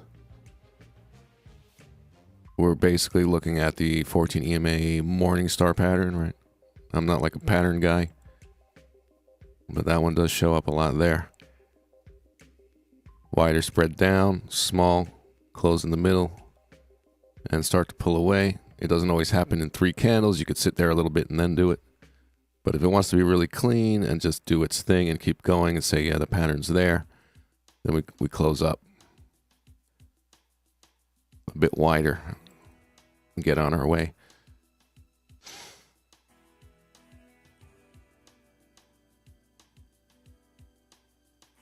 Anything else brewing? Ah, we didn't see selling again here. Interesting. Maybe we go higher and see it. So no short confirmed there. Certainly wouldn't want to buy with all that weakness, so nothing to do there. The yen pairs.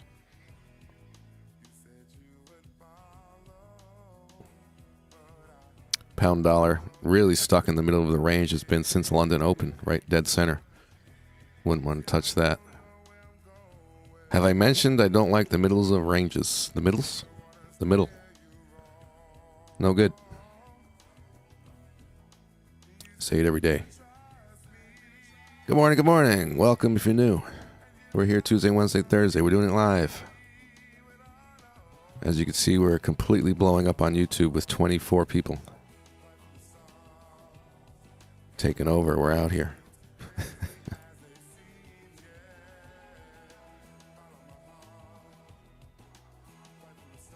I'm skilled in trading and multiverse manipulation.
Okay, keeping an eye on things. Again, yen pairs could have given an entry there for sure that we're still looking for. It's really a wait and see at this point. As you can see, the volume as I drew in, it was important to see weakness in this area. For that to show up again, we'd have to try to move up. And that could clean things up. But for now, an area that, you know, could have potentially been building up of short positions is not seeing much activity. And again, we saw on the test for buyers, right, in real time, there's some buying coming in there. And then lack of selling, so we kind of lost our bearish condition here, imbalance, right? So nothing to do. So I'm here, we'll see what develops. I got a half position long on AU.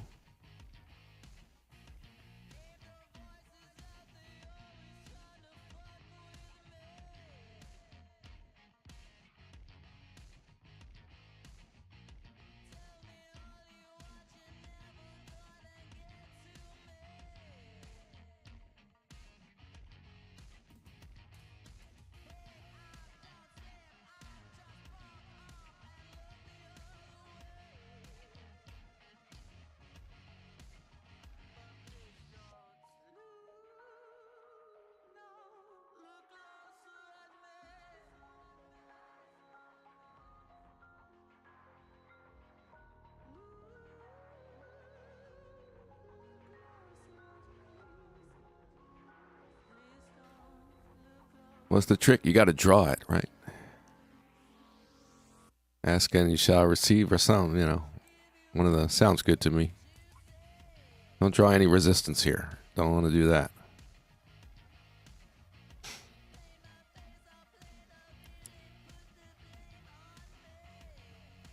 Yeah. All right, we got our lines drawn in. It's definitely going to help, guys. Come on, guys. Mr. Owen Henry, having a good laugh today. Yeah, this whole thing is absurd. You don't know who I am or where I am. Some guy in a bunker. Maybe I'm homeless. I'm sitting in Starbucks. They're closing. I gotta go, guys.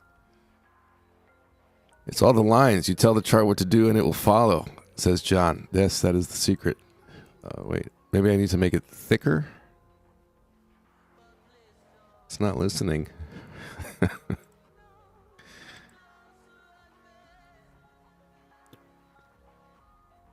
if you look at the 5-minute where I really make decisions, the supply-demand imbalance is there. The probability is there. You know, nothing's changed since I got in. There's a bit of selling that showed up here. You can see some spikes on the 1 minute.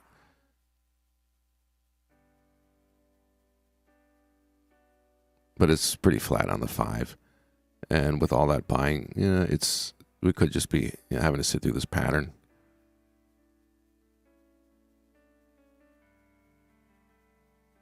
But we'll see. Risk in check. Risk in check. Of course. The end pairs got so confused, right? Well, you know what the story was. Hit sellers, but then there was too much buying to go short. And it looks like the sellers backed off now for a bit. So we're getting this choppy sideways, who knows what the next move is kind of situation then.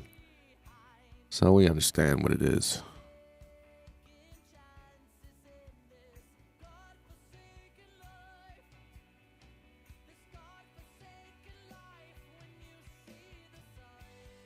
Yes, thick lines. Homeless guy that's making money. Yeah, I decided to live homeless until I retire, and then I'll live like a king. That's terrible. No. Be in the moment. A little of both.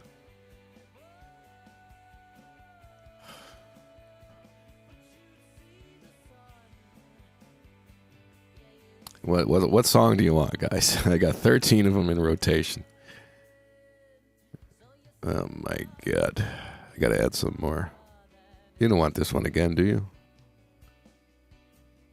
I got this really depressing one. You want the depressing one? It's not gonna fit the mood. We're in a trade.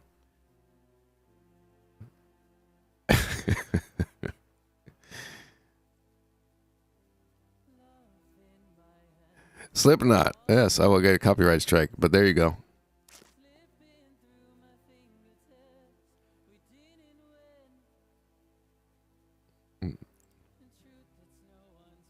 Overly aggressive music while you're trying to chill.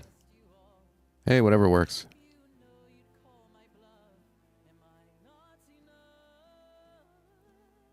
Here's the depressing one called Our Last Goodbye. Ugh, that's sad. I mean, I respect a sad song, but I don't want to be sad. All right, we'll move on. What else? All right, guys, we're back to this one again. Sorry.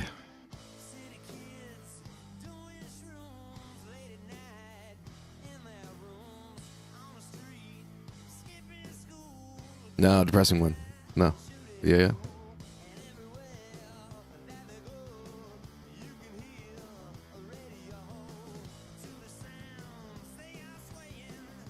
All right, after this.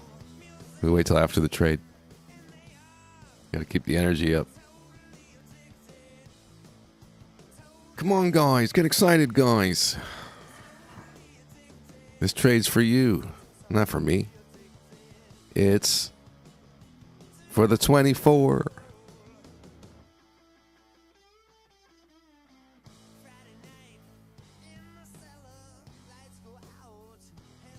Real science. Hey, if quantum entanglement is real, then frickin' anything's possible. That's my quote of the day.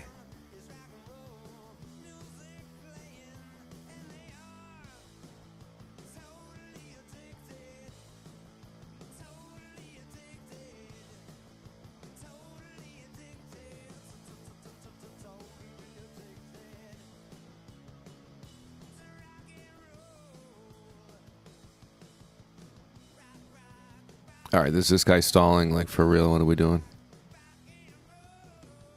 Come on.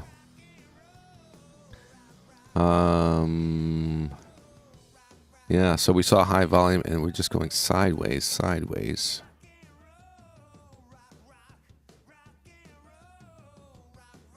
Again, there's no issue. There's no problem. We're just kind of taking a little break there, hanging out. Okay. See the 1 minute chart. Okay, so the 1 minute has a bit of volume on the previous minute, higher than anything in the last half hour. So the result of that, right? I mean, you could say it's off the bottom of this little range, but also if volume just sort of pops up, and you're going, what does that mean? You look at the close, which is well off the low, and the reaction. Reaction is the main thing. Or they're both important, but reaction, closing higher, you define that as buying, right? The activity in the market increased and the price went up. It didn't get squashed down on an attempt to move up or something like that. So if we're seeing volume increases and we're closing higher as a result, we got, you could call it bullish volume, right? So there you go.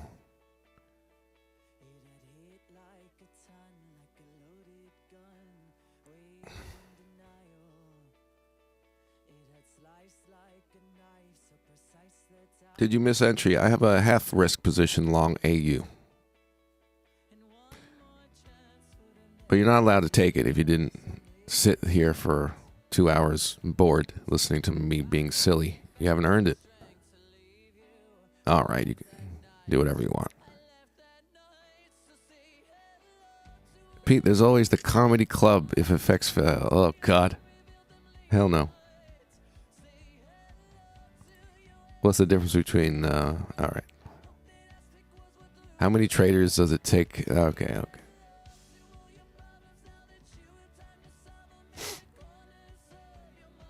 You had something to eat? Does that require listening to yourself chew in silence? I'm just kidding.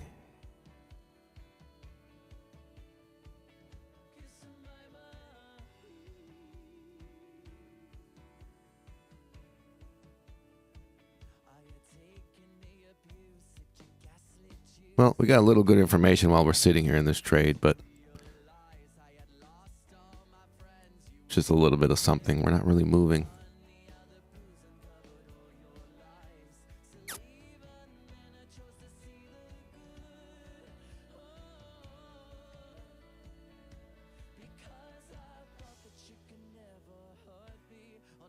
$1, I would still hunt high. This is like yesterday, hunting higher up, perhaps for a short.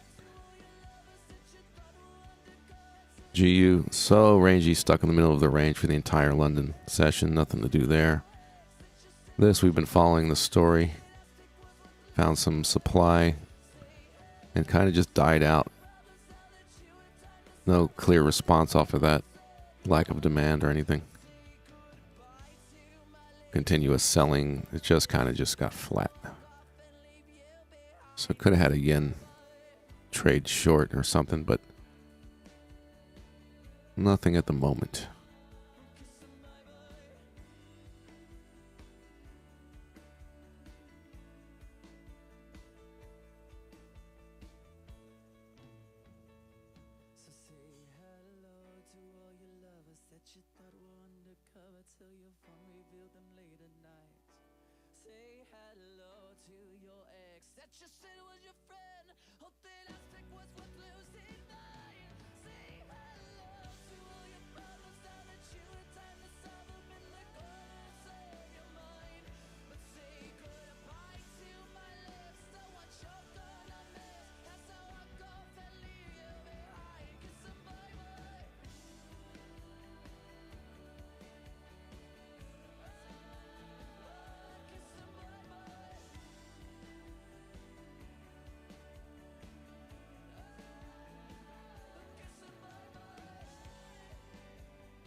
Moving down. All right. Well, the information isn't bad here. My stop loss is where it is for a reason.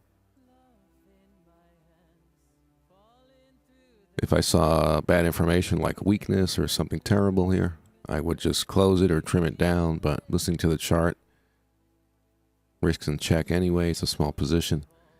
But there's a reason why a stop loss is there. We could easily double bottom, fake break, It wouldn't be really until we're down here without demand coming in that actually the situation changes. So you gotta let it do its thing sometimes.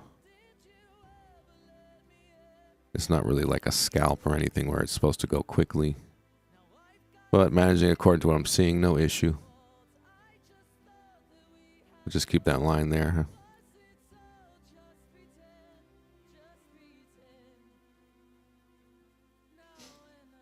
What's up in the chat? I've been taking you around the whole house talking to you. What the heck are you saying? Oh, okay, good. Can only imagine where my voice is being broadcast right now. Odd places, waiting rooms. Hi. Actually been learning a lot from Matthew Carter. Very good. Do you recommend any books? Well, the way I trade is that I took in a lot of information and I kept what works for me. I simplified some things, right? I'm using the Wyckoff material, right? The VSA, volume spread analysis material. So you have that and the obvious sources for that, right? YouTube, Google. VSA, which is, of course, Tom Williams. So you have that stuff, Master of the Markets. And basic technical analysis, of course. Nothing fancy and crazy. Basic stuff. And what's my point? Well, I took these things and kind of just made it into what I use. So I can't recommend something and say, you know, everything in there is what I use or everything over there. And then that source is what I use. You're going to have contradictory stuff if you're learning my stuff and you're going elsewhere, you know. You'll see a lot of the same things, but then you'll see some that are different. So I don't want it to cause confusion. At least keep that in mind. But you have, of course, all the videos on my YouTube channel.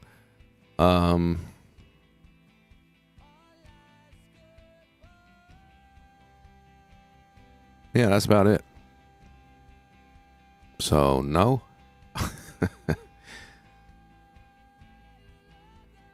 Nothing wrong with... I feel like every trader should read Master of the Markets. At least twice. Read it, and then go read it again. It's even on like audiobook, Robot Voice on YouTube. You can find it, right? Master of the Markets by Tom Williams. Now, that's not applied to Forex. There are some differences. There are some differences in how I trade, but the main idea, how does smart money work? Who is it? How does it work? What's going on here? What creates high volume? You know, that's where I got it from. And the Wyckoff material is good for the phases, you know, accumulation, distribution, market, all that stuff. But again, I don't use everything from that material.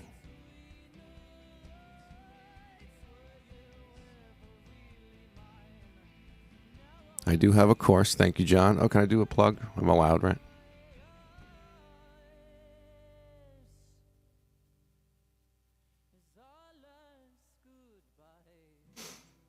So, yeah, as I say, my YouTube videos are all free in there.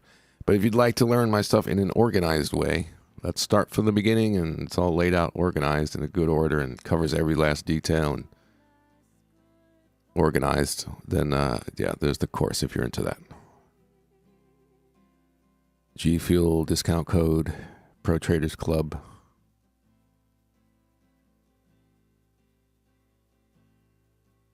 I did lower the price and just kind of left it there for now. Eric goes up. The situation is, you know, stuff. Just a bunch of stuff going on.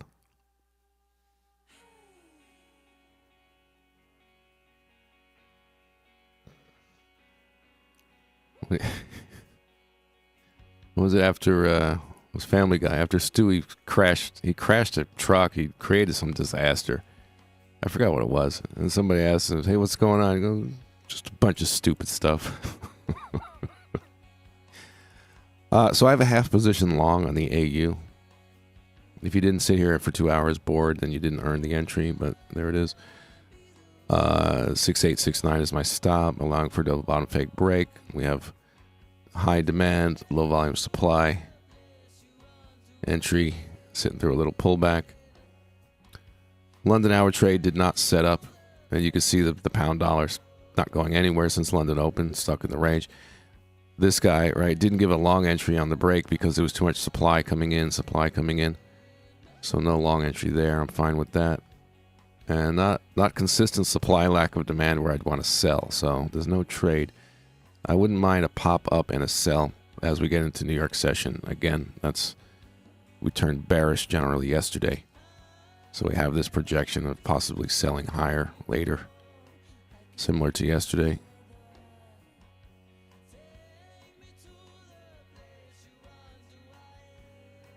Move the line, huh? It's there.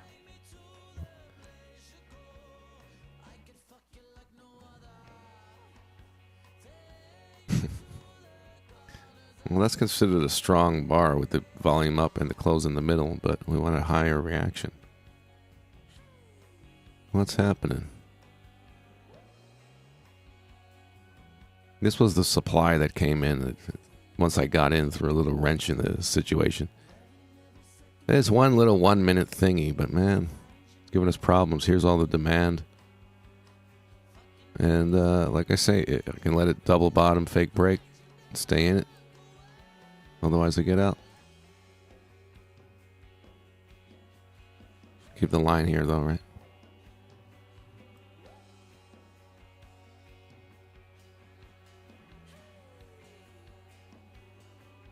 Yeah, US dollar's not playing nice because it showed weakness. You know, and obviously strength. Here and here. So the best thing is the buyers show up again and the trade is fine. If they don't, yeah, it is what it is.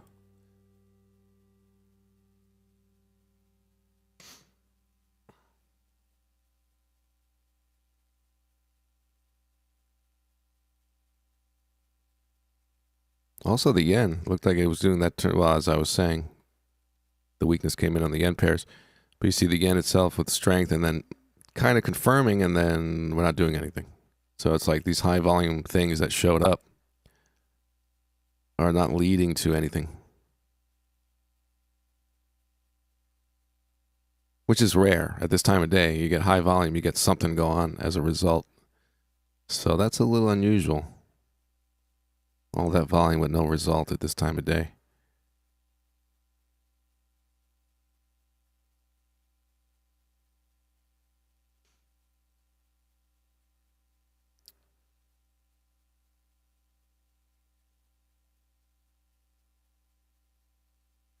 News today, U.S. session. Well, with a bearish environment, bearish background,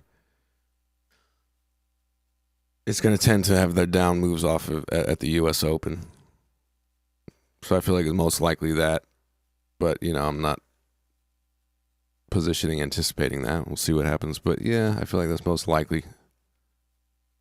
Playing out the background U.S. session has been more times than not the case.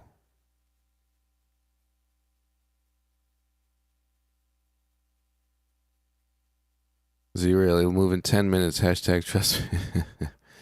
All right, I'll buy more. Is that good? You're going to pay me back if I lose, right?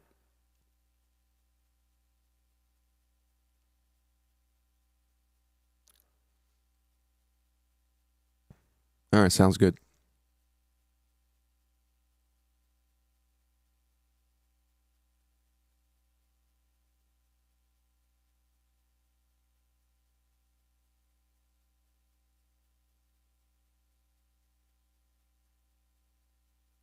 Draw the line. It'll do it in time. Sure. Stop it.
All right, I'm here, keeping an eye on things. Anything goes on, we'll look at it. Again, the main thing here was potentially the short that disappeared on the consistent selling here. It went away, so that short didn't set up. And generally not much reaction in price off of high volume, so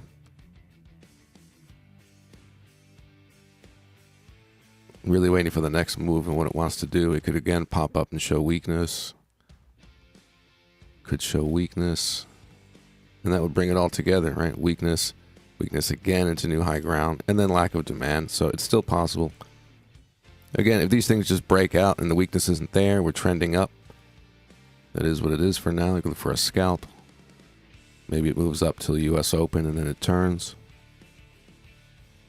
I'll believe whatever I see. They sold once, will they sell again? Or not?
So not much to do. I don't want to leave while I'm in the middle of a trade so soon. Of course, keeping an eye on anything else setting up. We know what we're looking at. Breaking on low volume or rejecting on high volume. That's going to help us understand what's happening here. Looks like more likely to be a real breakout.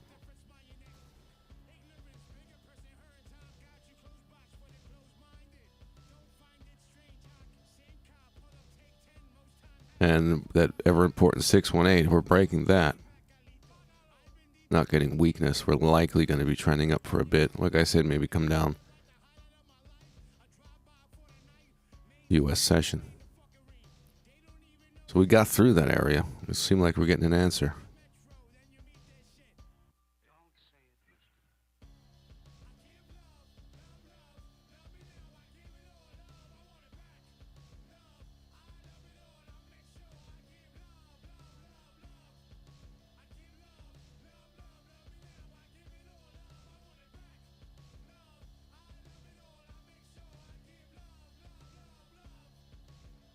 So as we move up here, if we're not seeing weakness, right, just regular medium volume, lower volume, it's very, very likely a real breakout, and I'd look for break test, 14 EMA kind of stuff.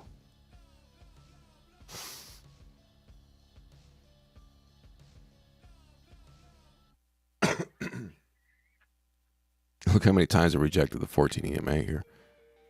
1, 2, 3, 4, 5.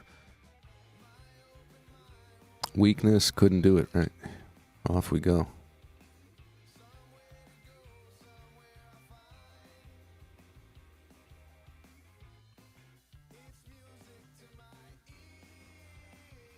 Dollar pairs got kind of quiet. Pound's popping up, but still in this range. What are you going to do with that? Nothing.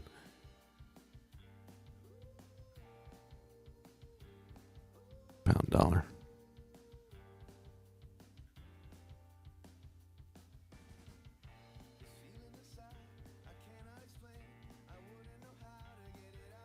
Okay, patience, patience. Again, I got a half position long on the AU. Stop loss 6869.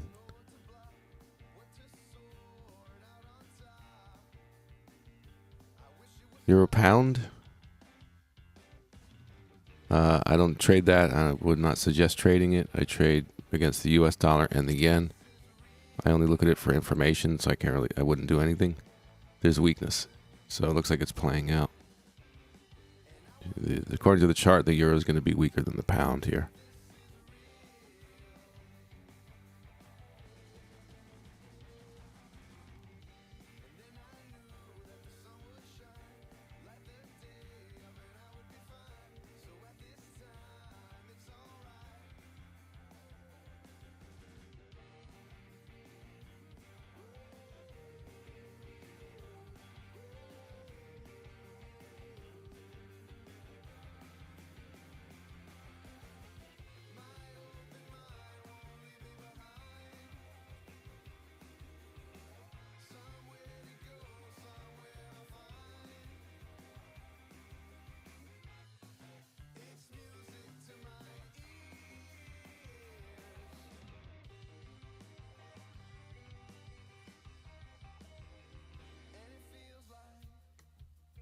Okay, can we make a move on the dollar pairs? Little pop up to get me going. For you guys, the 26. We're blowing up on YouTube. Look out. I like US dollar, to answer your question, US dollar and yen driven moves. And we're talking about trading the background. What is the storyline in the market? What tends to drive the market? Our general bias, looking to buy or sell, and based on our background, that is mainly driven by the US dollar and yen activity. That's why you're typically correlated. So it gives you a perspective, a sort of a baseline, what's causing things. If there's variations off of that, then other currencies are, unusually active for the moment.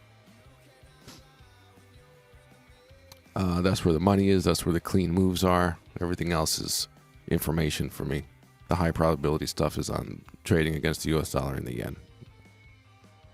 Cleanest stuff, it lasts longer. It's not momentary switching around between strength and weakness like, the pound does.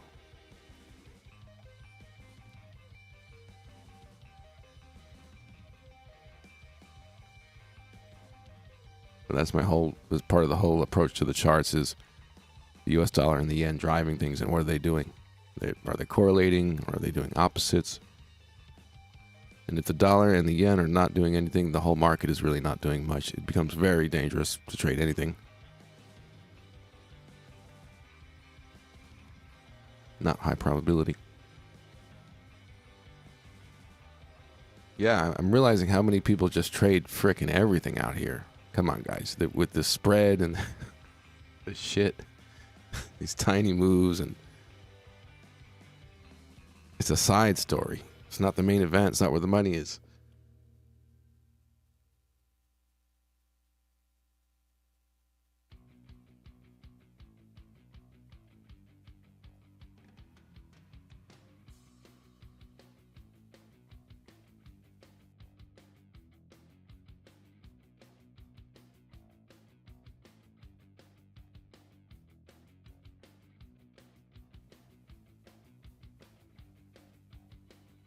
Does that mean you only trade the pairs that you also have as groups in Discord? I trade the Euro, Australian, and Pound versus the dollar and versus the yen.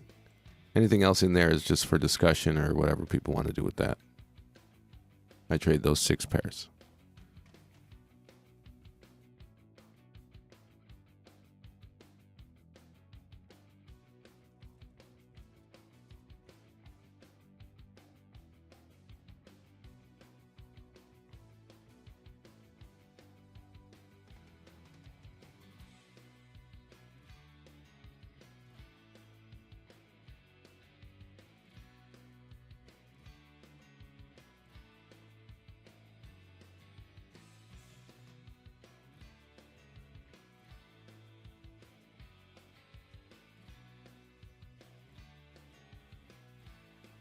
Gotta keep my lines up. Wait for this trade to move. Yen pairs? Okay. What did I just move? We don't need that.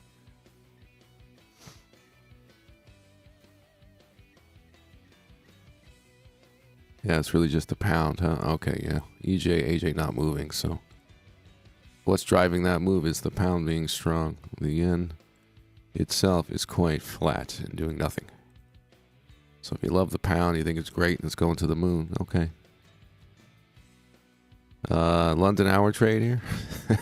I'm not taking that now. I'm not taking the GU long London hour trade, but there it is. It's a little high in the volume for the break, but you see, did I move the level? No, that's it, right? So yeah, London hour trade, I think it's a little late for that. We don't have an official cutoff time. And the volume's a bit on the high side. It's not perfect. I'm also already long against the US dollar, you know. But what's the cutoff time on that setup? It's usually in the first, hour that we're looking for it. Sometimes it's 15 minutes and we're in. But if it drags on too long, we should probably see, just by observation what the cutoff point might be. Maybe it's still good. I don't know. Would you trade off the bottom on the daily on the CAD Swiss? Are you trolling me at this point? No, I would not.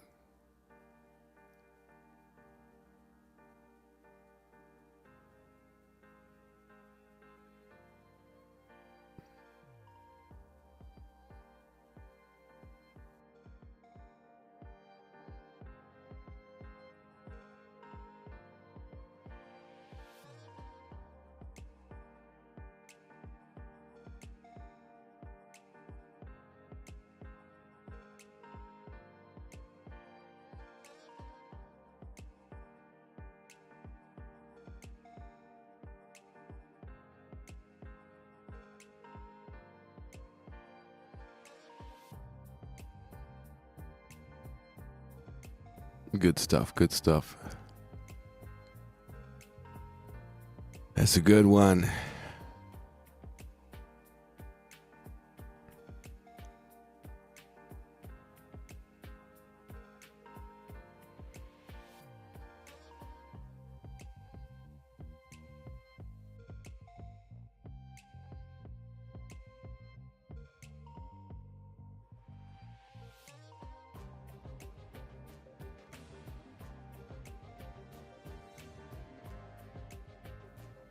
So I say, as I've been saying, keep an eye on things. This is making its real breakout as expected based on the lack of selling here.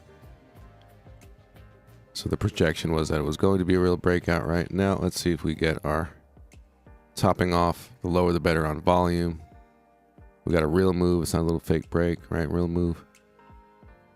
Could be a 14 EMA test. That's getting pulled up, so it's going to be something more like that. It could be a break test along with the 14 EMA. It doesn't have to be. Right there. So as long as we don't have high volume weakness, I'll be looking for that, or at least we would expect it. We'll see how it sets up. If it just wants to go, then it goes, but that would be a good opportunity. Again, you see how many times it's been bouncing off the 14 EMA. It's nothing crazy, nothing genius. As long as there's not weakness, it's likely to do that. Look for the right behavior.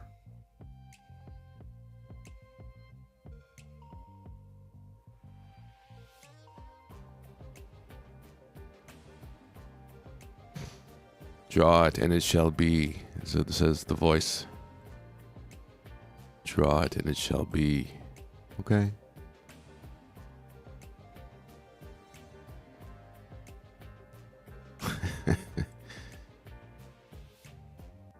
Fake break. I'll go for that now.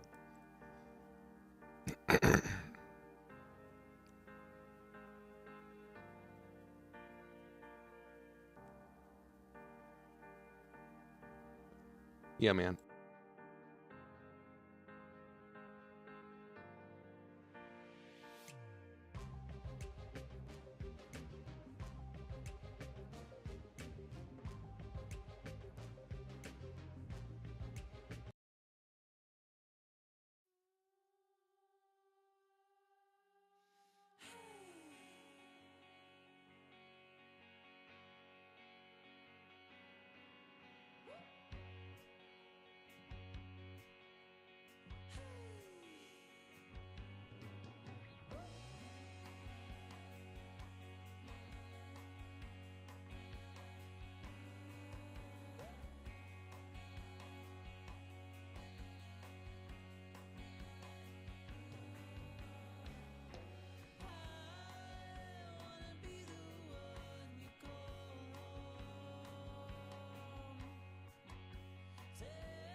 All right, just checking in, a little slow. Again, with the trade I'm in, AU long, half position long, stop at 6.9. I don't see any issue with it. Otherwise, I would trim it down. I have no problem with that. Weakness came in, no. A little bit on that 1 minute, but you see the 5-minute situation strength. And things just kind of got slow, but the imbalanced situation still seems intact, so I'm doing nothing. What else? Strong pound. See if I get a 14 EMA entry off of that. Probably wouldn't want to double up on buying against the US dollar anyway, so that works. EJ, again, a rare situation where you have so much volume with no result. Higher prices will tell you about sellers, lower prices will tell you about buyers, and it's just not able to show either one. Flat volume, so nothing to do. Can't make something out of nothing. Same here, high volume, no result. How long is this? An hour and a half, wow. Okay. Can't make something out of nothing, that's fine. This little position might work out. We'll see what else develops. I'm here for a little bit still. I don't want to leave in the middle of this trade, but we'll see how long we can sit here. Hang out for a bit longer.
Mr. Owen. All right.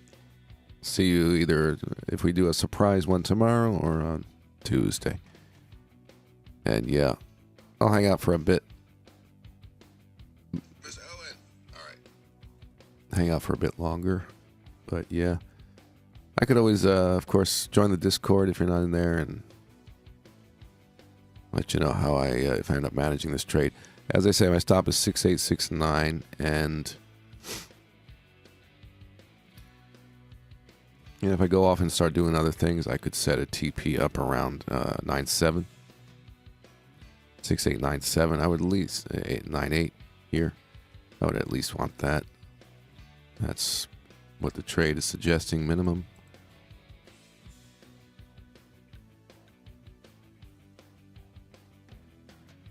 So if you're in that situation where you're falling asleep or you got to go work or whatever,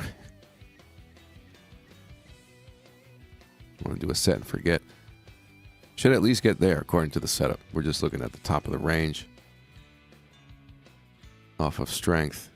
Test for sellers there. So it's likely nothing's happened here that's gone bad. It's just quiet.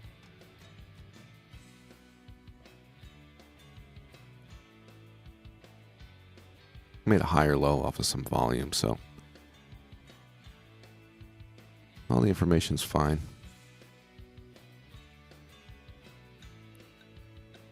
This is, if you consider this the automatic rally, that's the automatic rally, right? First level of resistance after strength. And that's going to also be a place where you could potentially see an issue with the trade. You could move stop to break even if you're seeing this reject on some weakness. You could always manage it. But otherwise, yeah.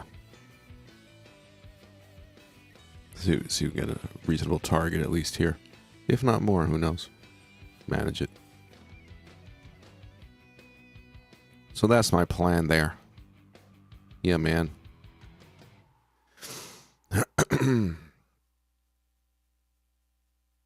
A riddle?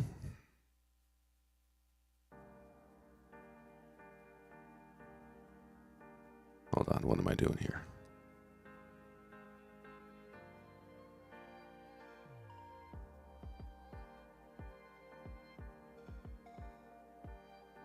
What starts with a T, ends with a T, and is full of tea? TTT.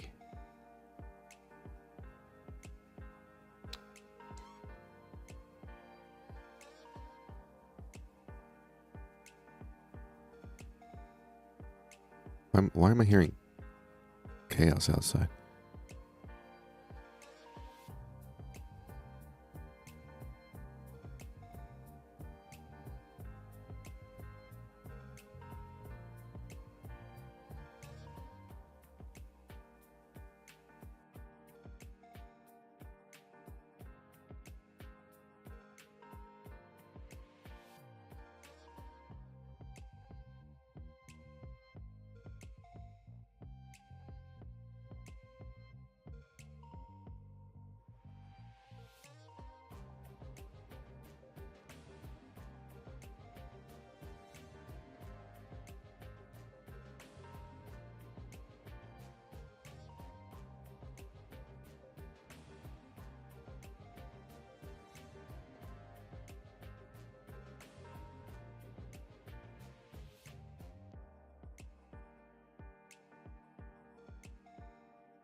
Nice one.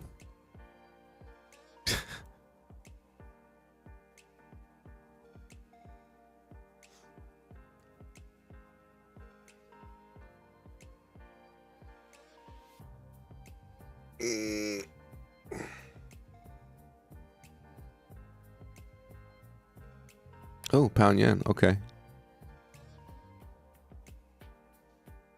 So what shall we say then? The lower the volume, the better at the high. Just look at this too before I go. The lower volume, the better at the high. It's about medium, a bit on the higher side. Not bad. But let's see the reaction here to a break test continuation pattern and 14 EMA tests, which were both nice. And the way it broke out without any weakness, it's not a bad situation there. Consider the long. It's behaving. Doing what we wanted it to do. Let's see if it stops here. Maybe it sits for another 5 minutes on a small bar and starts to pull away. That would kind of be the template, right?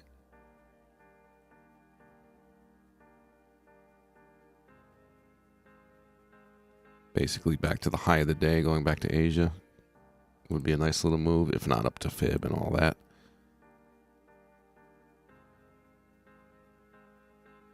Of course, if it comes down and there's a fake break, then that's that. As far as this pattern.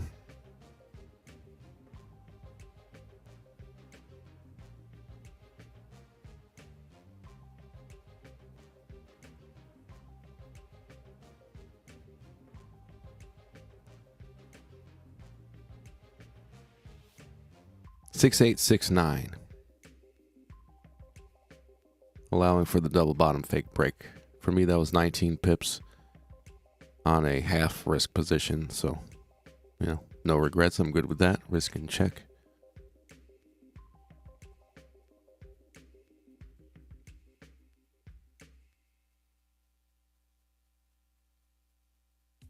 I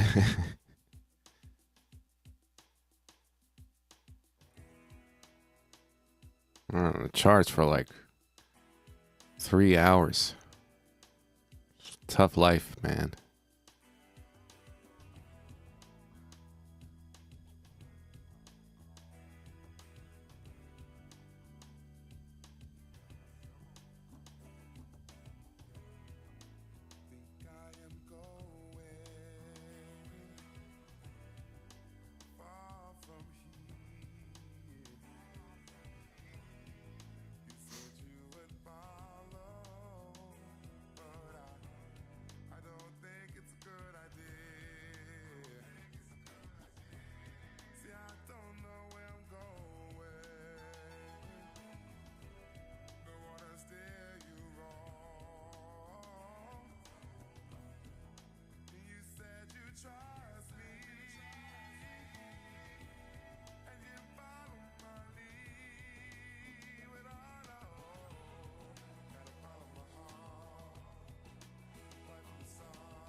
All right.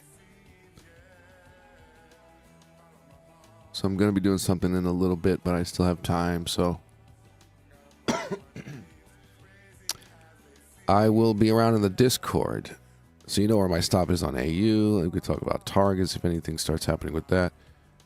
Watch the pound yen situation. So I'll be around. I'll pop up anything interest going on. Any questions? All right, guys. Have a good one. If I don't see you tomorrow, we'll do Tuesday as usual. See you in the Discord. Have a good one.